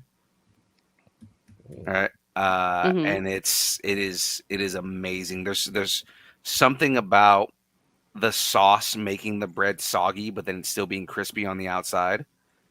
That just Yeah. made it just amazing, right? And that's something that like almost every year we would have. Very traditional. It's more traditional in El Salvador, but I mean, like there's a lot of El Salvador like mixed in with my family. My mom's mother again, like I said, my mom was adopted, so my grandmother was my grandfather was Filipino, my grandmother was a Salvadorian, and my on my uncle's side, my uncle Roger, my Tia Patty's a Salvadorian, so they would always make that, and yeah, like the pan con pavo is like always something that comes in mind. My mom makes it every now and then. My mom's been doing more like American traditional like stuff the last couple of years, so she's been doing like prime rib and stuff like that. But they would do pan con pavo a lot because my dad is like the same thing. That's awesome. Delicious. It's so good. Or it's also known as pan con chumpe. Ah. Right, but pan con pavo is it's pavo is turkey, right? So it's just Right. the name is literally, it sounds exotic, but it's literally turkey and bread. Is really what pan con pavo means, right? Yeah. Oh yeah. Yeah. But pan con chumpe is like another name that like it's like more of like a colloquial name for it. So it's like, you know, that's something that we like. Nice. So it I sounds just looked like it up. that the next year we should have a distance learning treat Potluck. We send each other the treats that we make. Yeah, we could do that. I want all the treats that Frey makes because we always hear about these treats.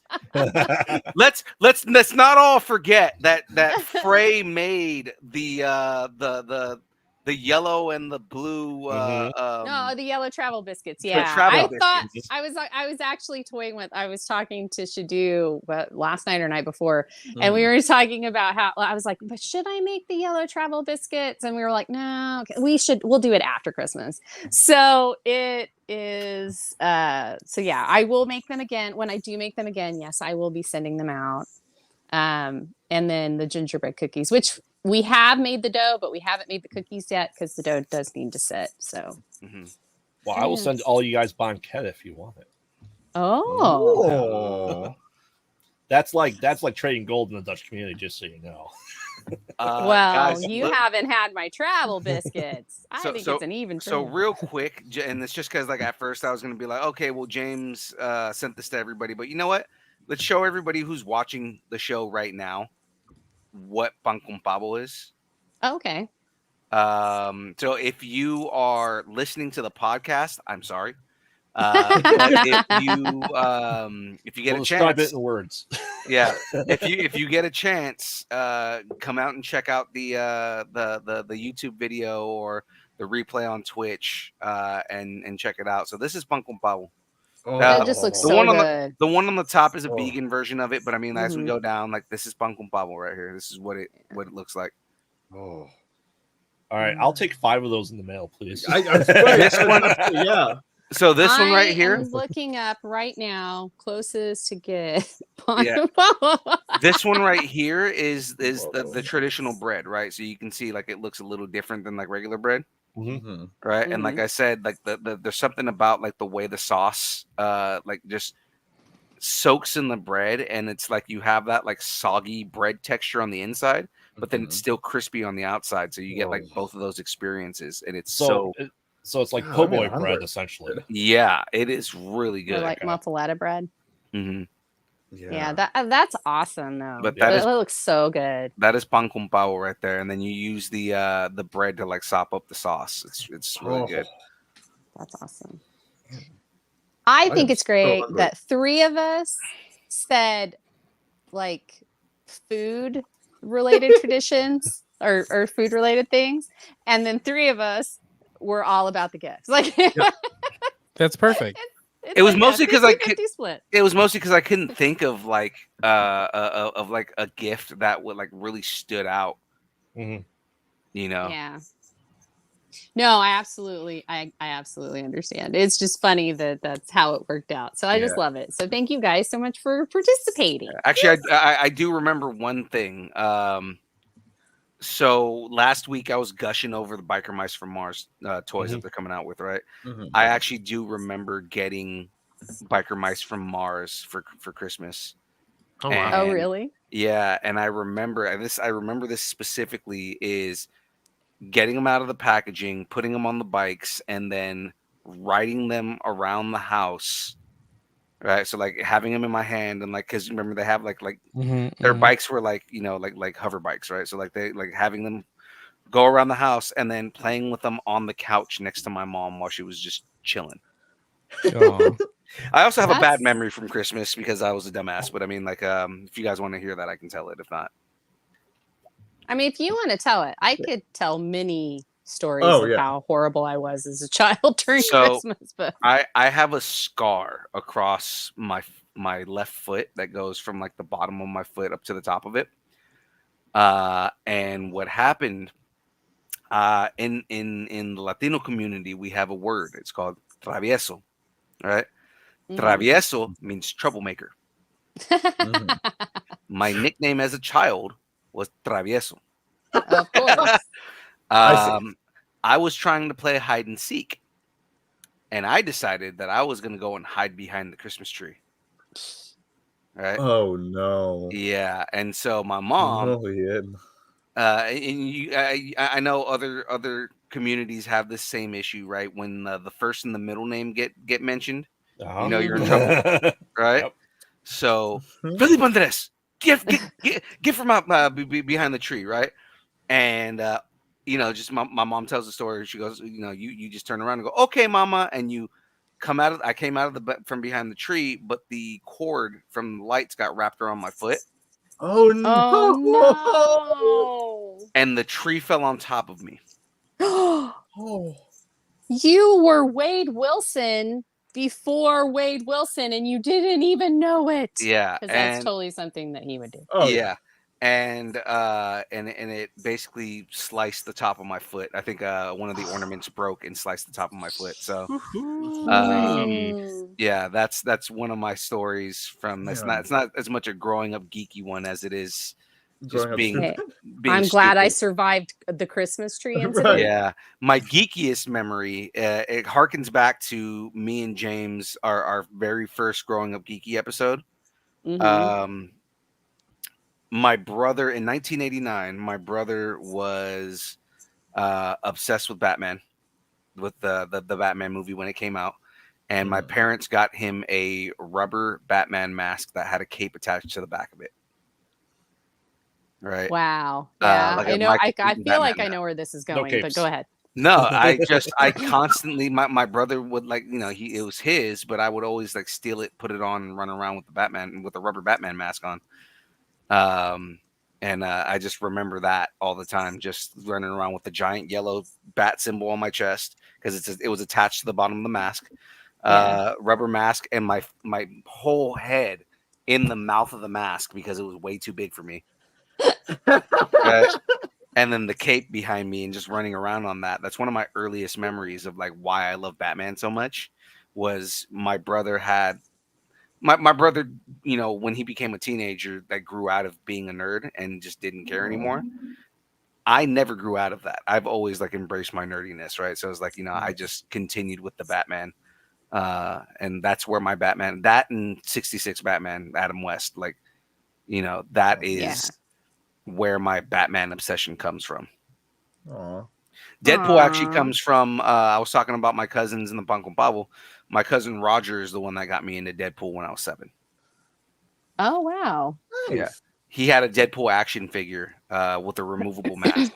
And remember, this is before Deadpool was a cool thing. This was like a back when they were doing the X-Men action figures and everything like that. Like, yeah, we had a whole bunch of X-Men action figures and whatnot.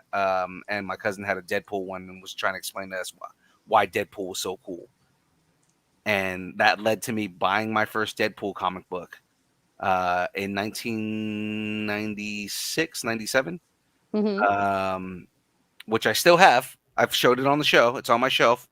It doesn't have a cover because what comic book from when you were 7 has a cover still on it? You know, but None. yeah, and All of mine. but it is And mine. It is Deadpool #1, Deadpool versus T-Ray. It was the introduction of T-Ray, the first introduction of T-Ray. Before you find out that T-Ray is actually Wade Wilson. And yeah, like that started my entire obsession with Deadpool. So that's awesome. All right. I do have a Christmas memory, but Yeah. it's fairly recent, and my old ass may have the timing wrong, but it was this time last year Oh, That- this time last year. You have to do that it in I a man voice. that I received. Aw, Oh. Aw, is He's that the yelling. other twin? You're muted, James. This is the other twin. This is Coco. Say hi. Coco. Okay. Hi. Hi, Coco. You say hi. Bye. Say Merry Christmas. Nope. How about I give you a cookie? If I give you a cookie? Nope. mm-mm. All right. We're good. You know what? She's smart. She's on the naughty list.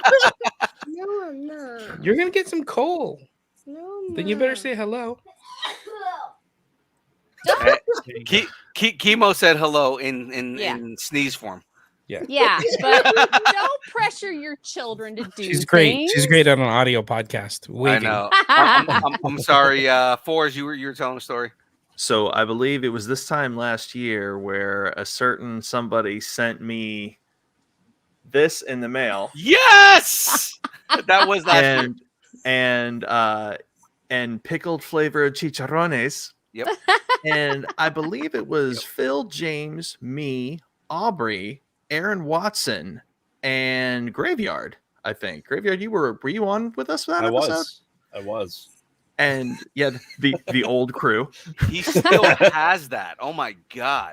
Dude, I'm never getting rid of this ever. I That got the stickers, and James was like, "Oh my god, we have to try the fruit quake," and so I volunteered to try the fruit quake, and I remember trying the pork rinds, and Aubrey had this like disgusted look on her face. And it was great.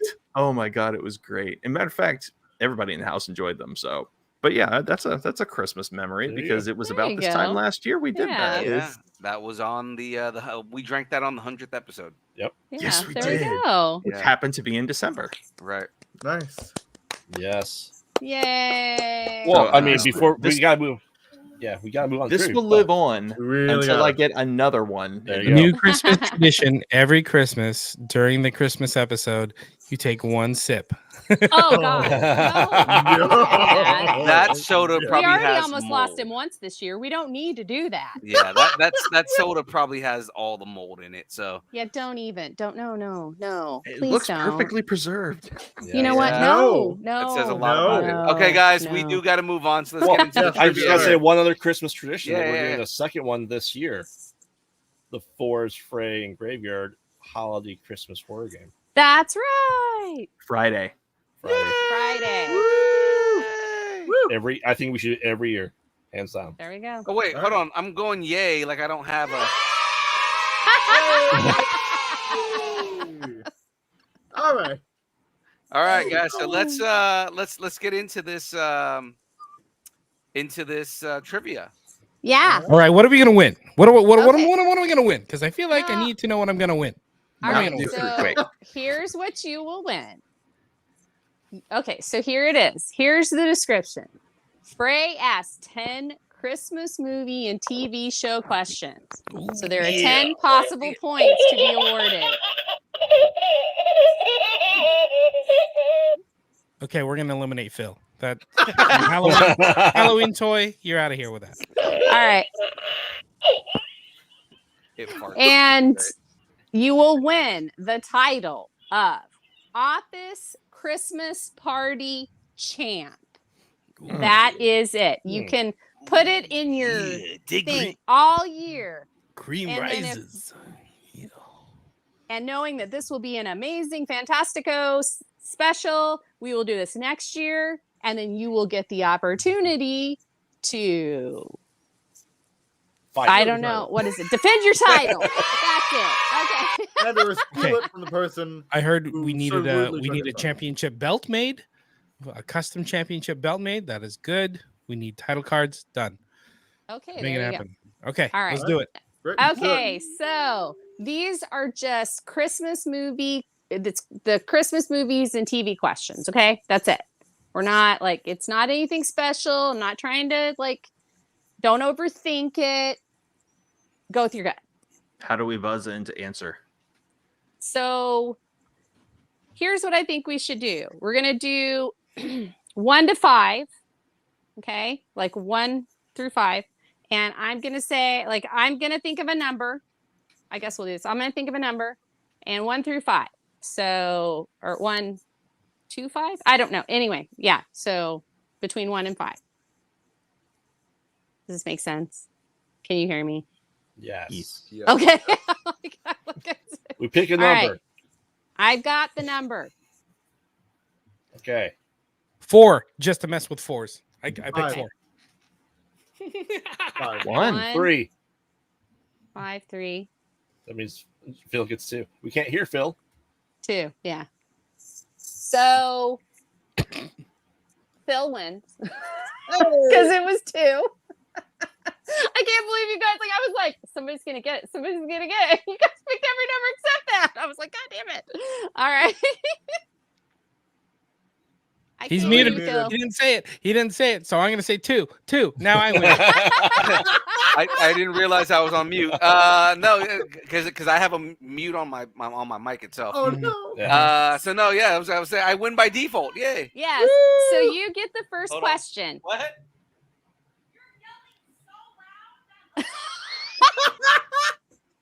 Wow. She's got so loud we can hear her. Yeah. And to buzz in, oh gosh, I don't even know because I can't hardly see you guys. All right, to buzz.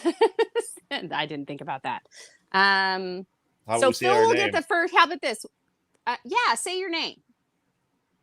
Or say Buzz. No, everybody. Buzz. No, Say can we buzz. Say say your name. Buzz?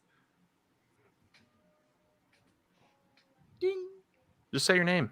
Oh, Phil. Say your First name. person Say to your cover name. the camera. Okay. But the first one will be like Phil will get the first option. We could just. No, that's just it. I don't know why I did that. Okay. Yeah, we'll just do the Buzz. Say your name. Okay. All right. It just All right. makes it easier. Whatever. Sorry, Phil. You won for nothing. All right. Yay. Phil gets a participation trophy. Go close your door before you get yelled at again. I know, right? Hold on. Yeah, close your door, dude. Okay, Come on. now ask the question quick. Hold on. Wait for it. Okay. Okay, And James got it right. I can't believe it. Man. Yeah. Rob, Yes. Damn. The fun part is I Right, heard right. everything you guys said. So Good. I didn't go very far. Come on, man. All right. Okay. So, question number 1. In Miracle on 34th Street, the 1994 edition, Susan wants 3 things for Christmas. Which of the following is one of them? A baby brother, a white Christmas, a Barbie dollhouse. White Christmas. James. Okay, James, what's your answer? What were You the answer answers? that of turn, you forfeit your turn. Yeah. Baby brother, white Christmas, a Barbie dollhouse. I'll say White Christmas. Okay. That is incorrect. Story. Purdue. Game's rigged. Graveyard. Okay, Graveyard. A little brother. Ding, ding, ding. Graveyard gets it. Oh, the movie guy gets a point. I've Okay. never- Trust me, Christmas movies are not my wheelhouse. I was gonna say he doesn't know, dude. This is No. like, Do you see who's behind me? It's Krampus. yeah, he's got Krampus. Now, there does. Now again, if it was Nightmare on. Nightmare Before Christmas. All right. Nightmare Before- Question number 2. Are we ready? Sure. Mm-hmm. All right. Ah. What are the burglars in Home Alone known as? Graveyard. Purdue. James. Phil. Okay, Graveyard said his name first. Go ahead. Are you saying Home Alone 1? Yeah, it's just original Oh, Home and- Alone. and number 1, they're wet bands. Number 2, they're just Okay, I didn't even get to the like All right. Okay. All right. things because there We were get 3 choices. So okay, just did it. That was it. Purdue. What Yeah. are wet band? Oh. What are the wet bandits? All right. So here we Phrasing go. the former question. And so, question number 3. In the movie Elf, where does Buddy go to find his biological father? Phil. Purdue. Okay, I raised Phil. my hand like New York. I'm like, I heard Phil's name first, so I'm going by New- what I hear. New York City. Okay, we're looking for a building. Would you New guys York like City? 3 Uh, options? Purdue. Okay, Shadu. The Empire State Building. Okay, that is correct. I feel like I that's my should favorite do. Christmas All movie. of them have 3 options. Okay, Okay. gotcha. Okay. I hope you find your dad. I hope you find your dad. Ruin the- Bye, Bye, buddy. I hope you find your dad. What is Navigate it called? Candy Cane By Forest. Mr. What is it? Mr. Northam or I don't know. Narwhal. He's a narwhal. Narwhal. He's a Mr. narwhal. Narwhal. It's my favorite Christmas. Narwhals, living in the ocean. Causing it- Ocean, because they are so awesome. All right. All right, question number 4. Remember, there are 3 choices. All right. So What? Do you want to make a rule that like you have to read the 3 choices, then we can buzz in? I No. can. I just No. want you guys to know You there know are the answer, 3 you know the options. answer. I didn't know Fucking this was multiple choice. I mean, I Yeah. would I have know. Me I either. was like, wow, they're really guessing like really quick. So We're gonna yes, live it in is some multiple chaos. choice. waited. Win. So, question number 4. What Alright. toy does Howard struggle to buy his son in Jingle All the Way? The Oh, options. Phil. No, I know this Okay. one. Turbo Okay. Man. All right. It was a I thought Turbo we were Man doll. waiting. Okay, yeah, you got it. It was Yay! a Turbo Man doll. It was Turbo Man. Phil, you're correct. You're correct, Phil. Come on. Turbo Man. You guys can't hear me? No, I'm kidding. Somebody can hear Do you. not make her come in there. All right. Question number 5. In the Muppet Christmas Carol, who invites Scrooge to Christmas dinner? Shadu. Phil. Shadu. It's Kermit, isn't it? No. Character name. Phil. Okay, Phil. It's his nephew. Do you need his name? I'll take it. It's his nephew. It's his Yeah. nephew, Fred. Fred is the name Yes. of Oh, the that's nephew what it in was. Christmas Carol. Let's go. Let's go to the judges in the chat. He's like, it's not Fozzie. It's funny. 'cause It's he's like the actually an only- actor. Yeah, It's an actual person. I was gonna It's a say person. he's the only other person in that movie. Yeah. Yeah, I think so. Yeah. The So it's only like- reason I know this is because we literally just watched this like 2 nights ago. Nice. Rigged. I tried to This is make rigged. it like, a little bit of everything. So, Yeah. all right. Question number 6. What is Charlie Brown upset about in A Charlie Brown Christmas? Missing his family during Christmas, a snow-less Christmas, the commercialization of Christmas. Fours. Shadu. Fours. That would be the commercialization. All right. Yeah. Fours is on the board. Yay. James Yeah. has yet to score. Because you Surprise, can't there's rig the game, absolutely no James. Bah, humbug. James is like, I speaking of can't that, cheat. question number 7. In When- Dr. Seuss's How the Grinch Stole Christmas, what carol do the Who's and the Grinch sing together at the end? Shadu. Phil. Okay, Shadu, It is Got to say it correctly. you got to have the name of the song. uh, Would you ooh, like titles? Because there are 3. yes. All right. I would like choices. Welcome Christmas, Under the Christmas Tree, A Wonderful Christmas. Welcome Christmas. All right, you got it. Tabu Doris, Yeah. Tabu Doris. Yay. Welcome Christmas Christmas, once and something like that. And then it's like, and Oh, then at the end, it's wow. like, welcome Christmas, Christmas time for all, or something like that. It's, yeah. It's an Welcome odd song that Christmas, kind of Santa meanders all is over. a bitch. Oh. Santa is a bitch. All right. And Question loathes me number completely. 8. And every Who down in Whoville, the tall and the small, stopped watching Distance Nerding once and for all. It's good. It's good. That's got to be a short. We got to Oh, make God, that some please, sort yes. of like tab. All right. All right. Whoever's here that knows how to make shorts, make that a short. That's so. Moving on. Got to get Mezzo in here. All right. Question number 8. Who plays Clara's godfather in The Nutcracker and the Four Realms from 2018? Now we're looking for the name of the actor. Yeah, I didn't watch that one. I'm James. just gonna disqualify James. myself. You're I up. can't. James. I can't. think of his name right now. Do you want me to give you choices? Yes, please. Okay. It's the black so- one.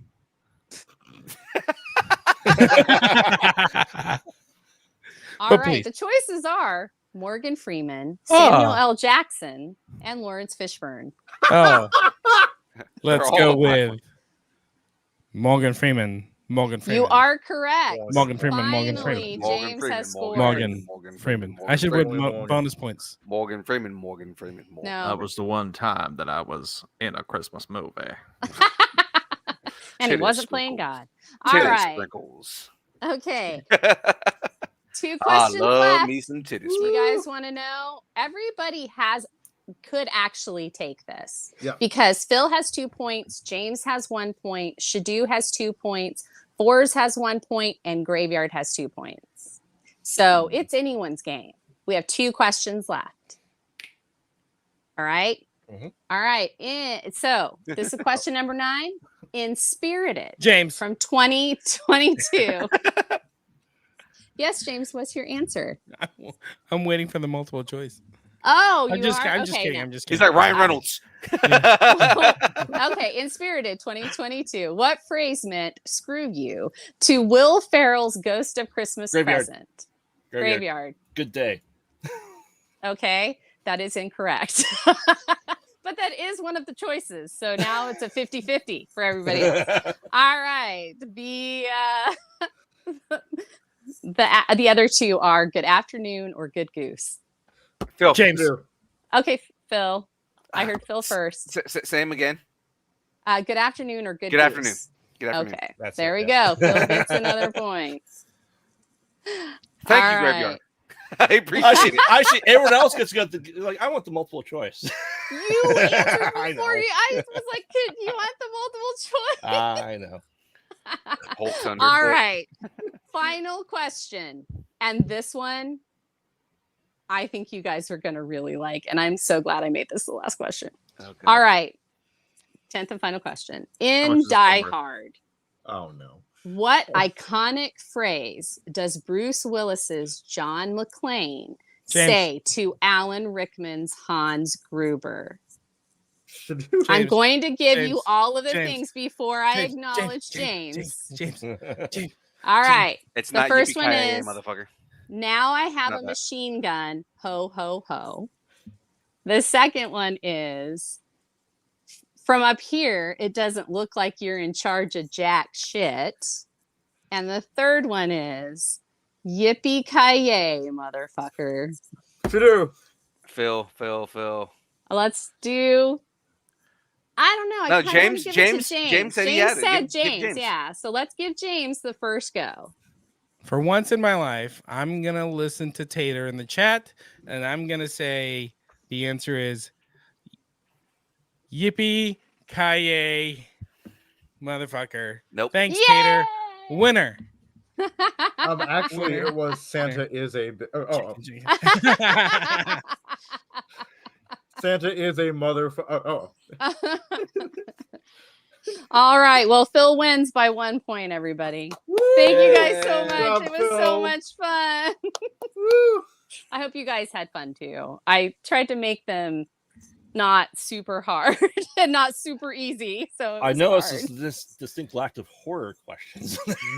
Yeah. There's zero In the Krampus movie The questions. Krampus. Oh, You, In the you have movie to understand. Black Christmas. There Yes. were 40 questions and none of them were horror Christmas related. I was so mad. I was like, ugh. So I was just like going through ones that I was like, you know what? I don't think we would have watched it. I don't think but- very many people would watch that one. But in the Listen. end, Phil Thanks wins. for watching. Don't forget to like and subscribe. There we go. Listen, Phil might be the winner of the contest, but the viewers are the winners because we got merch, people. Wait, We got Wait. the merch, people. wait. I wasn't ready. Burp, I wasn't ready for burp, that. I burp. wasn't ready. All right, let me He try wasn't that ready now. Okay. All right, wait, get your here. Let's do it again. So Phil might be the winner of this contest, but the real winners are the viewers because we got merch, people. We got merch, people. Beer, beer, beer, beer, beer, beer, beer, beer, beer, beer, beer, beer. We could have just done that. Why do we do it over? Ladies and gentlemen, Hats are $35 each, or $30 each. Yeah, hats is $35, or $30 if you get multiple of one. Galaxy Gray is available. We got shirts, and you can have a shirt if you DM us at Distance Nerding. We'll get your size and your shirt reserved. $20 if you're local, $25 if we got to ship it to you, and $35 if you are a Florida man.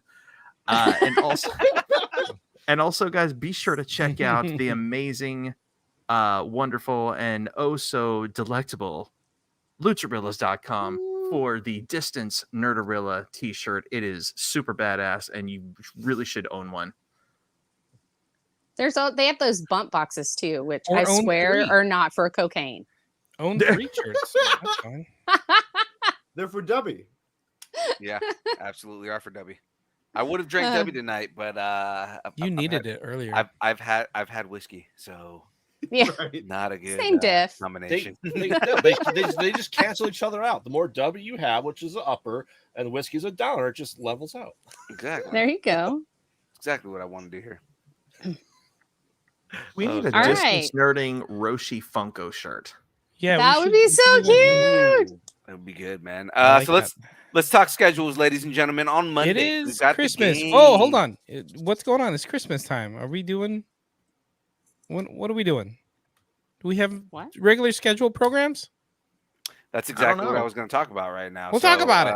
Yeah, it's what I was literally talking about it before you interrupted me. Phil, why didn't you talk about it? Yeah, talk about it. That's what we want. Do we have a schedule? We don't have a schedule at all, guys. No, So we are hey, running we'll see you so guys long next tonight. year. Can we? Yeah, Yeah, we'll see yes. everybody next year. No, okay. So game streams are normally on Mondays from 8 to 12. Next week, I am not doing a game stream because it is Christmas. And then we will be with family. So I'm not going to be doing a game stream, but normally we do game streams Mondays from 8 to 12. We have been playing Assassin's Creed Mirage and Cyberpunk 2077 Phantom Liberty. They've both been great. Graveyard has been in the chat, keeping me company, mainly because the AI kind of sucks right now when I don't have a mixer. Tuesdays, we normally do a show called The Download. Thank you, Tater. Download from normally from 6:30 to 8:30. It actually runs long every episode because we can't shut up, and it's great. But wow. Oh, muted again. Yeah, that was my Technical fault. difficulties. But we're also not doing an episode next week because I have a family event that I'm going to be at, so I won't be able to be there unless you guys want to do an episode without me. Slacker. Let's just take a week off. Yeah, There we go. that I'm works. okay with that. So, guys, next week we won't have a game stream or a download, but on Thursday we do have a build. And this week's build, we're going to be talking with a guy named Mike Sears. He is a artist and writer who's also featured in a Vice documentary called Shelter about homeless kids in New Orleans. He now lives in everybody's favorite place, Weed, California. Oh. But he's a comic book artist. We're going to be talking with him. He's got a book called Mouse Man, which if you've looked at the artwork on it, it is wonderful. It is very pop pulp cartoon, and I love the idea behind it. So we're going to talk about that with Mike Sears. And next week we're going to be talking with Edward Coffey with Redwood Comics. He is a vet, so another person that we met via Darren Chibi on from Veteran Comic Con, and he's got a book called Rise that is a vet centric comic book that actually looks very interesting. So it's going to be fun stuff on there. Graveyard, remind me, he sent me a copy, so I got to send that to you. Okay. All right, so 30 minutes of army talk is what you're saying. Basically. Yeah, that's essentially it. If you've ever seen the episodes, if you're ever in on an episode where you catch a vet and me talking together, like the first 30 minutes of every one of those episodes is us just talking shit about the army. So it's great.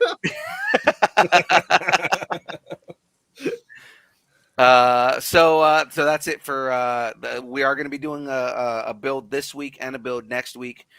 Should be finishing up on the Disney Villains kit this week, which means next week to start off the new year, which it's technically the end of the year, but basically saying the build that goes into the new year. We're going to be building the original AT-AT, the AT-AT. Nice. For those of you who grew up in the 80s. So, we're gonna be doing the AT-AT, and then after that, I've got the Friends apartments. Nice. Ooh. So That's very topical. Yeah, we're gonna be building the Friends apartments. That'll be fun. So yes, is this the last I'll be download there of the for year? you, Phil. Don't worry. I do believe that this is the last download of the year. Let me actually double check that. We should have made this a Christmas episode. Yeah, this should have been a Christmas episode. I don't know Yeah, why we should have didn't done do that. something special Big about this. trivia? I wish we Yeah. had known. Gosh. Yeah, that would have been a good idea, but we're a bunch of idiots that don't really think of Hindsight's anything ahead of time. 2020, buddy. Exactly. Right. Well, Well, I mean, think the reason we didn't this make it case a it's Christmas 2024, episode is because Santa's a bitch. Thank you. Fortunately. Thank you. That's funny. That's man. Hanukkah, That is motherfucker. Motherfucker. Surprise, motherfucker. All right, ladies and gentlemen. Come light my menorah. Come light my menorah, motherfucker. All right, before Well, this we has devolved. All right. Anyway. yeah, I was gonna say before we jump into our final thoughts right here, let's get into some pluggable Shadoo. Where can people find you outside of the distance nerding sphere? I am SSG Studios here on YouTube and on Instagram. I do short films, music, and other nerdy stuff. I'm also on Frey's channel. We have a little series called Classified, where we take your favorite pop culture characters and place them into their respective D&D classes.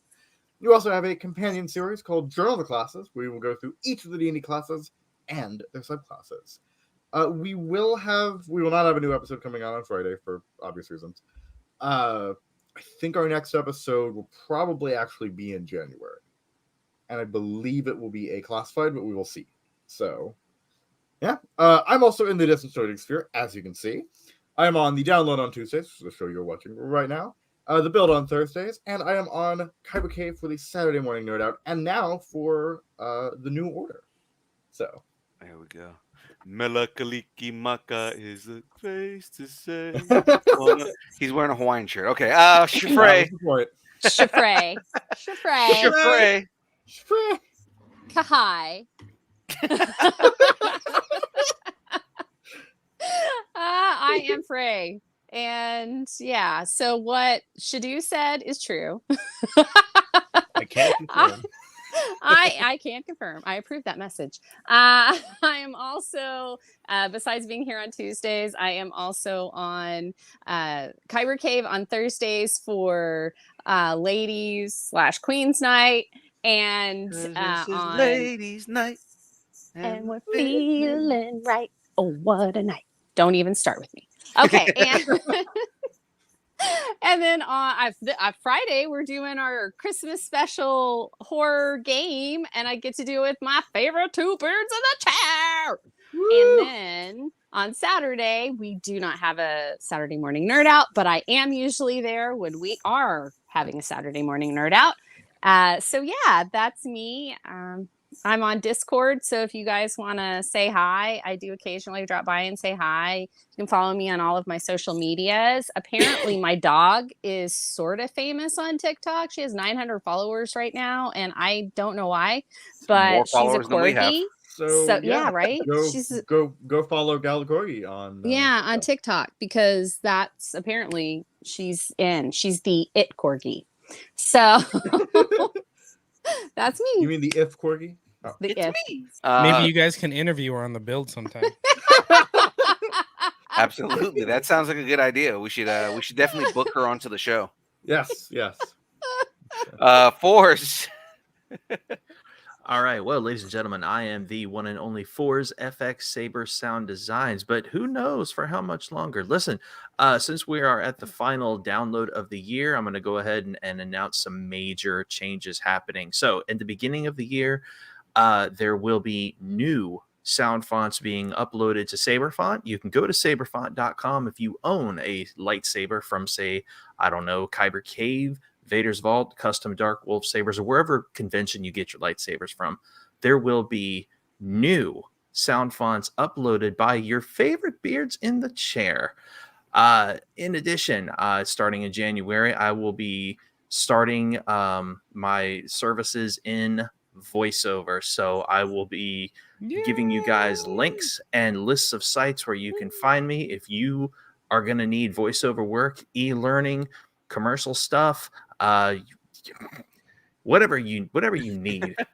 I will be available to provide voiceover services. And finally, we are still determining the future of Beard in the Chair because we have no idea if there's going to be time for it. So until then, may the fours be with you. All right. Graveyard. Normally I would have a sound bite for you, but Yes. I don't have it right now. So normally you can find me on the corner from midnight to 5 a.m. every night. No. Corner, huh? That sounds Beard rides all the time. No. Yeah. We would like a mustache ride, please. Just the mustache. Okay, you not know the whole what? beard. This is inappropriate. All right, so I am Graveyard. You get co-host of the Mostly Pod All Night Mostly podcast. You can find that also part of the Comic-Con Radio Network, along here with Distance Nerding and Geek Saga, and awesome people as well. Top that, check out our new show, Conversations Void. Tomorrow night, I am discussing the Christmas tapes with the writers and directors of those tomorrow, Rob Livings and Randy Nundahl. So make sure to check that out. You can follow us on social media at Pod Out at Night. You can find me at Kyber Cave right now for 2 or 3 days a week. Saturday Morale is, as Frey said, is off the rest of this year. So make sure to check out when that comes back. You can find me here harassing Phil on Mondays while he's gaming. You can see me making brackets, interviewing people on the build on Thursdays. And make sure to check out The Woodman by our good friend Joshua Brucker that just was released to Amazon today. And starting every movie after that by Horror Dads is coming to Amazon. So you will be able to see this beard in Amazon Prime relatively soon. Woo! Is it in 4K or HD? I have no idea. Oh. Give us the title one more time.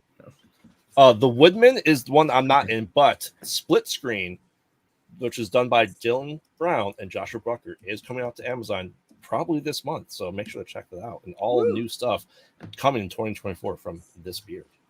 Always remember, Graveyard is always in 720p. The beard is always in 4K. There you go. Well, yeah. All right.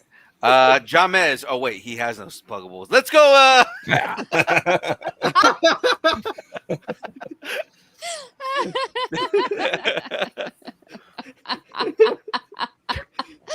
Well, we're That's fucking awesome. James. So, Anyway.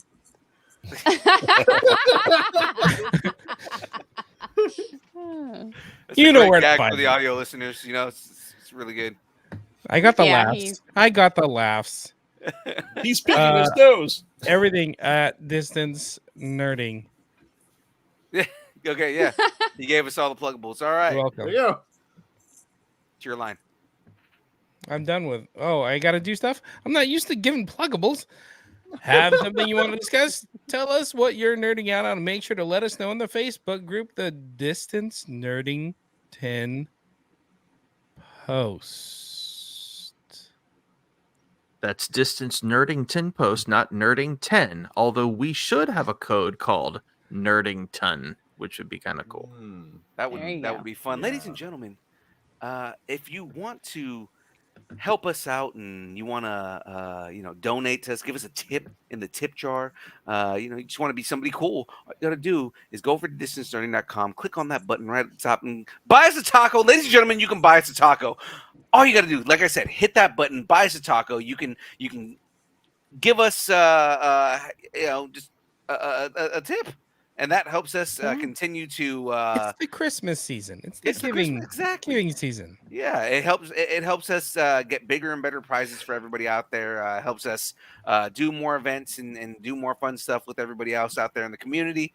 Now, also, if you want a chance to win a $50 Batman motorcycle, the Batman Batcycle Lego kit, I'm going to be giving that away on Twitch. The only way to get involved in that, to be in that raffle, is if you subscribe to us on Twitch. So head over to Twitch, hit that subscribe button, and you get entered in automatically. Actually, for once, James is entered into a raffle that he may actually be able to win. So is Graveyard. Is James going to cheat on this one? Maybe. Actually, no. You know what? You know what? I said James is in the raffle. No, he's not. He's because not he in the didn't raffle. resubscribe. He didn't resubscribe, so he's that's actually right, not in the yeah. raffle. I got my burner accounts. Don't you worry about that. Go and subscribe, man. That's He's like, funny. all of a sudden we get like 3 subscribers, and like it's like, oh yeah, they're putting us over, Yeah. and they're all James. Jay Burn 1, 2, and 3. It's like, so we got a subscription from Jamez 5000, from John 5001. from John I am Mez 5000. I am all the Philippines too. The Rock is Kang 48. Yeah, and The Rock doesn't suck 325. Yeah. And of course, Strongest Avenger. Strongest Avenger. The Rock would be the strongest Avenger. I'm just throwing that out there. All right, and I am Distance Nerding 324. Yeah. All right, ladies and gentlemen, that is it. So just got to remember, guys, connect with us at Instagram, Facebook, Twitter, Twitch, TikTok, Threads, YouTube, Discord, MySpace, Vine, GeoCities, Friendster, Second Life, AIM, Farmers Only, Christian Mingle, OnlyFans. It's only pictures of Aaron Watson's feet and mandals and the beard. that way, the beard. All right. And of course, ladies and gentlemen, if you'd like this to break up with your boyfriend, girlfriend, significant other, pet, schoolyard bully, annoying neighbor, or just tell us how much you enjoy us, hate us, or wish the internet would completely consume us and spit us out at the feet of other YouTubers that are out there, send us an email at your favorite place, Dist. I can't believe this is the last episode. I of think this- my of the dog's year. having an asthma attack. Horse Oh. needs Brewquake. That's not. Oh. What Yep. is happening? That okay. No, she really is. Oh God. Oh. Okay, go handle that. No, she is. Yeah, And- I'm gonna go, guys. She really is having an asthma attack. I love you Okay, all. Bye. okay. Bye. I love you. Ooh, insnerding at AOL.com. Oh, that is horrifying. Man. Okay. What a way to end the show. Huh. Great job, let's- young Phil.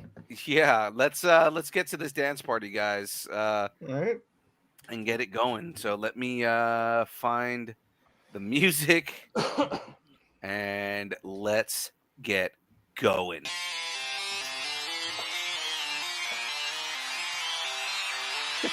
He's got a Han in Carbonite. Oh, what?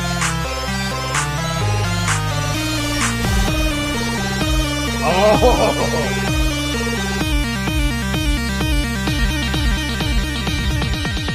Distance Nerding.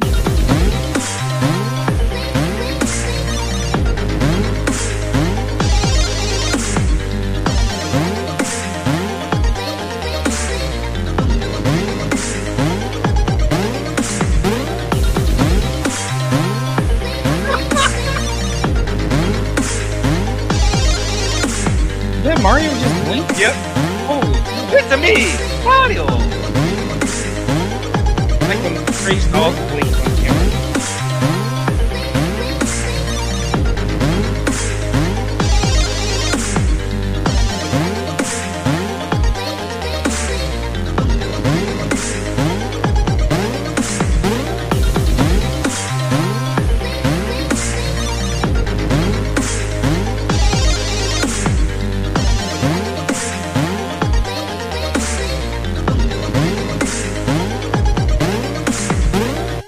We'll see everybody next week on Thursday. Start on Thursday.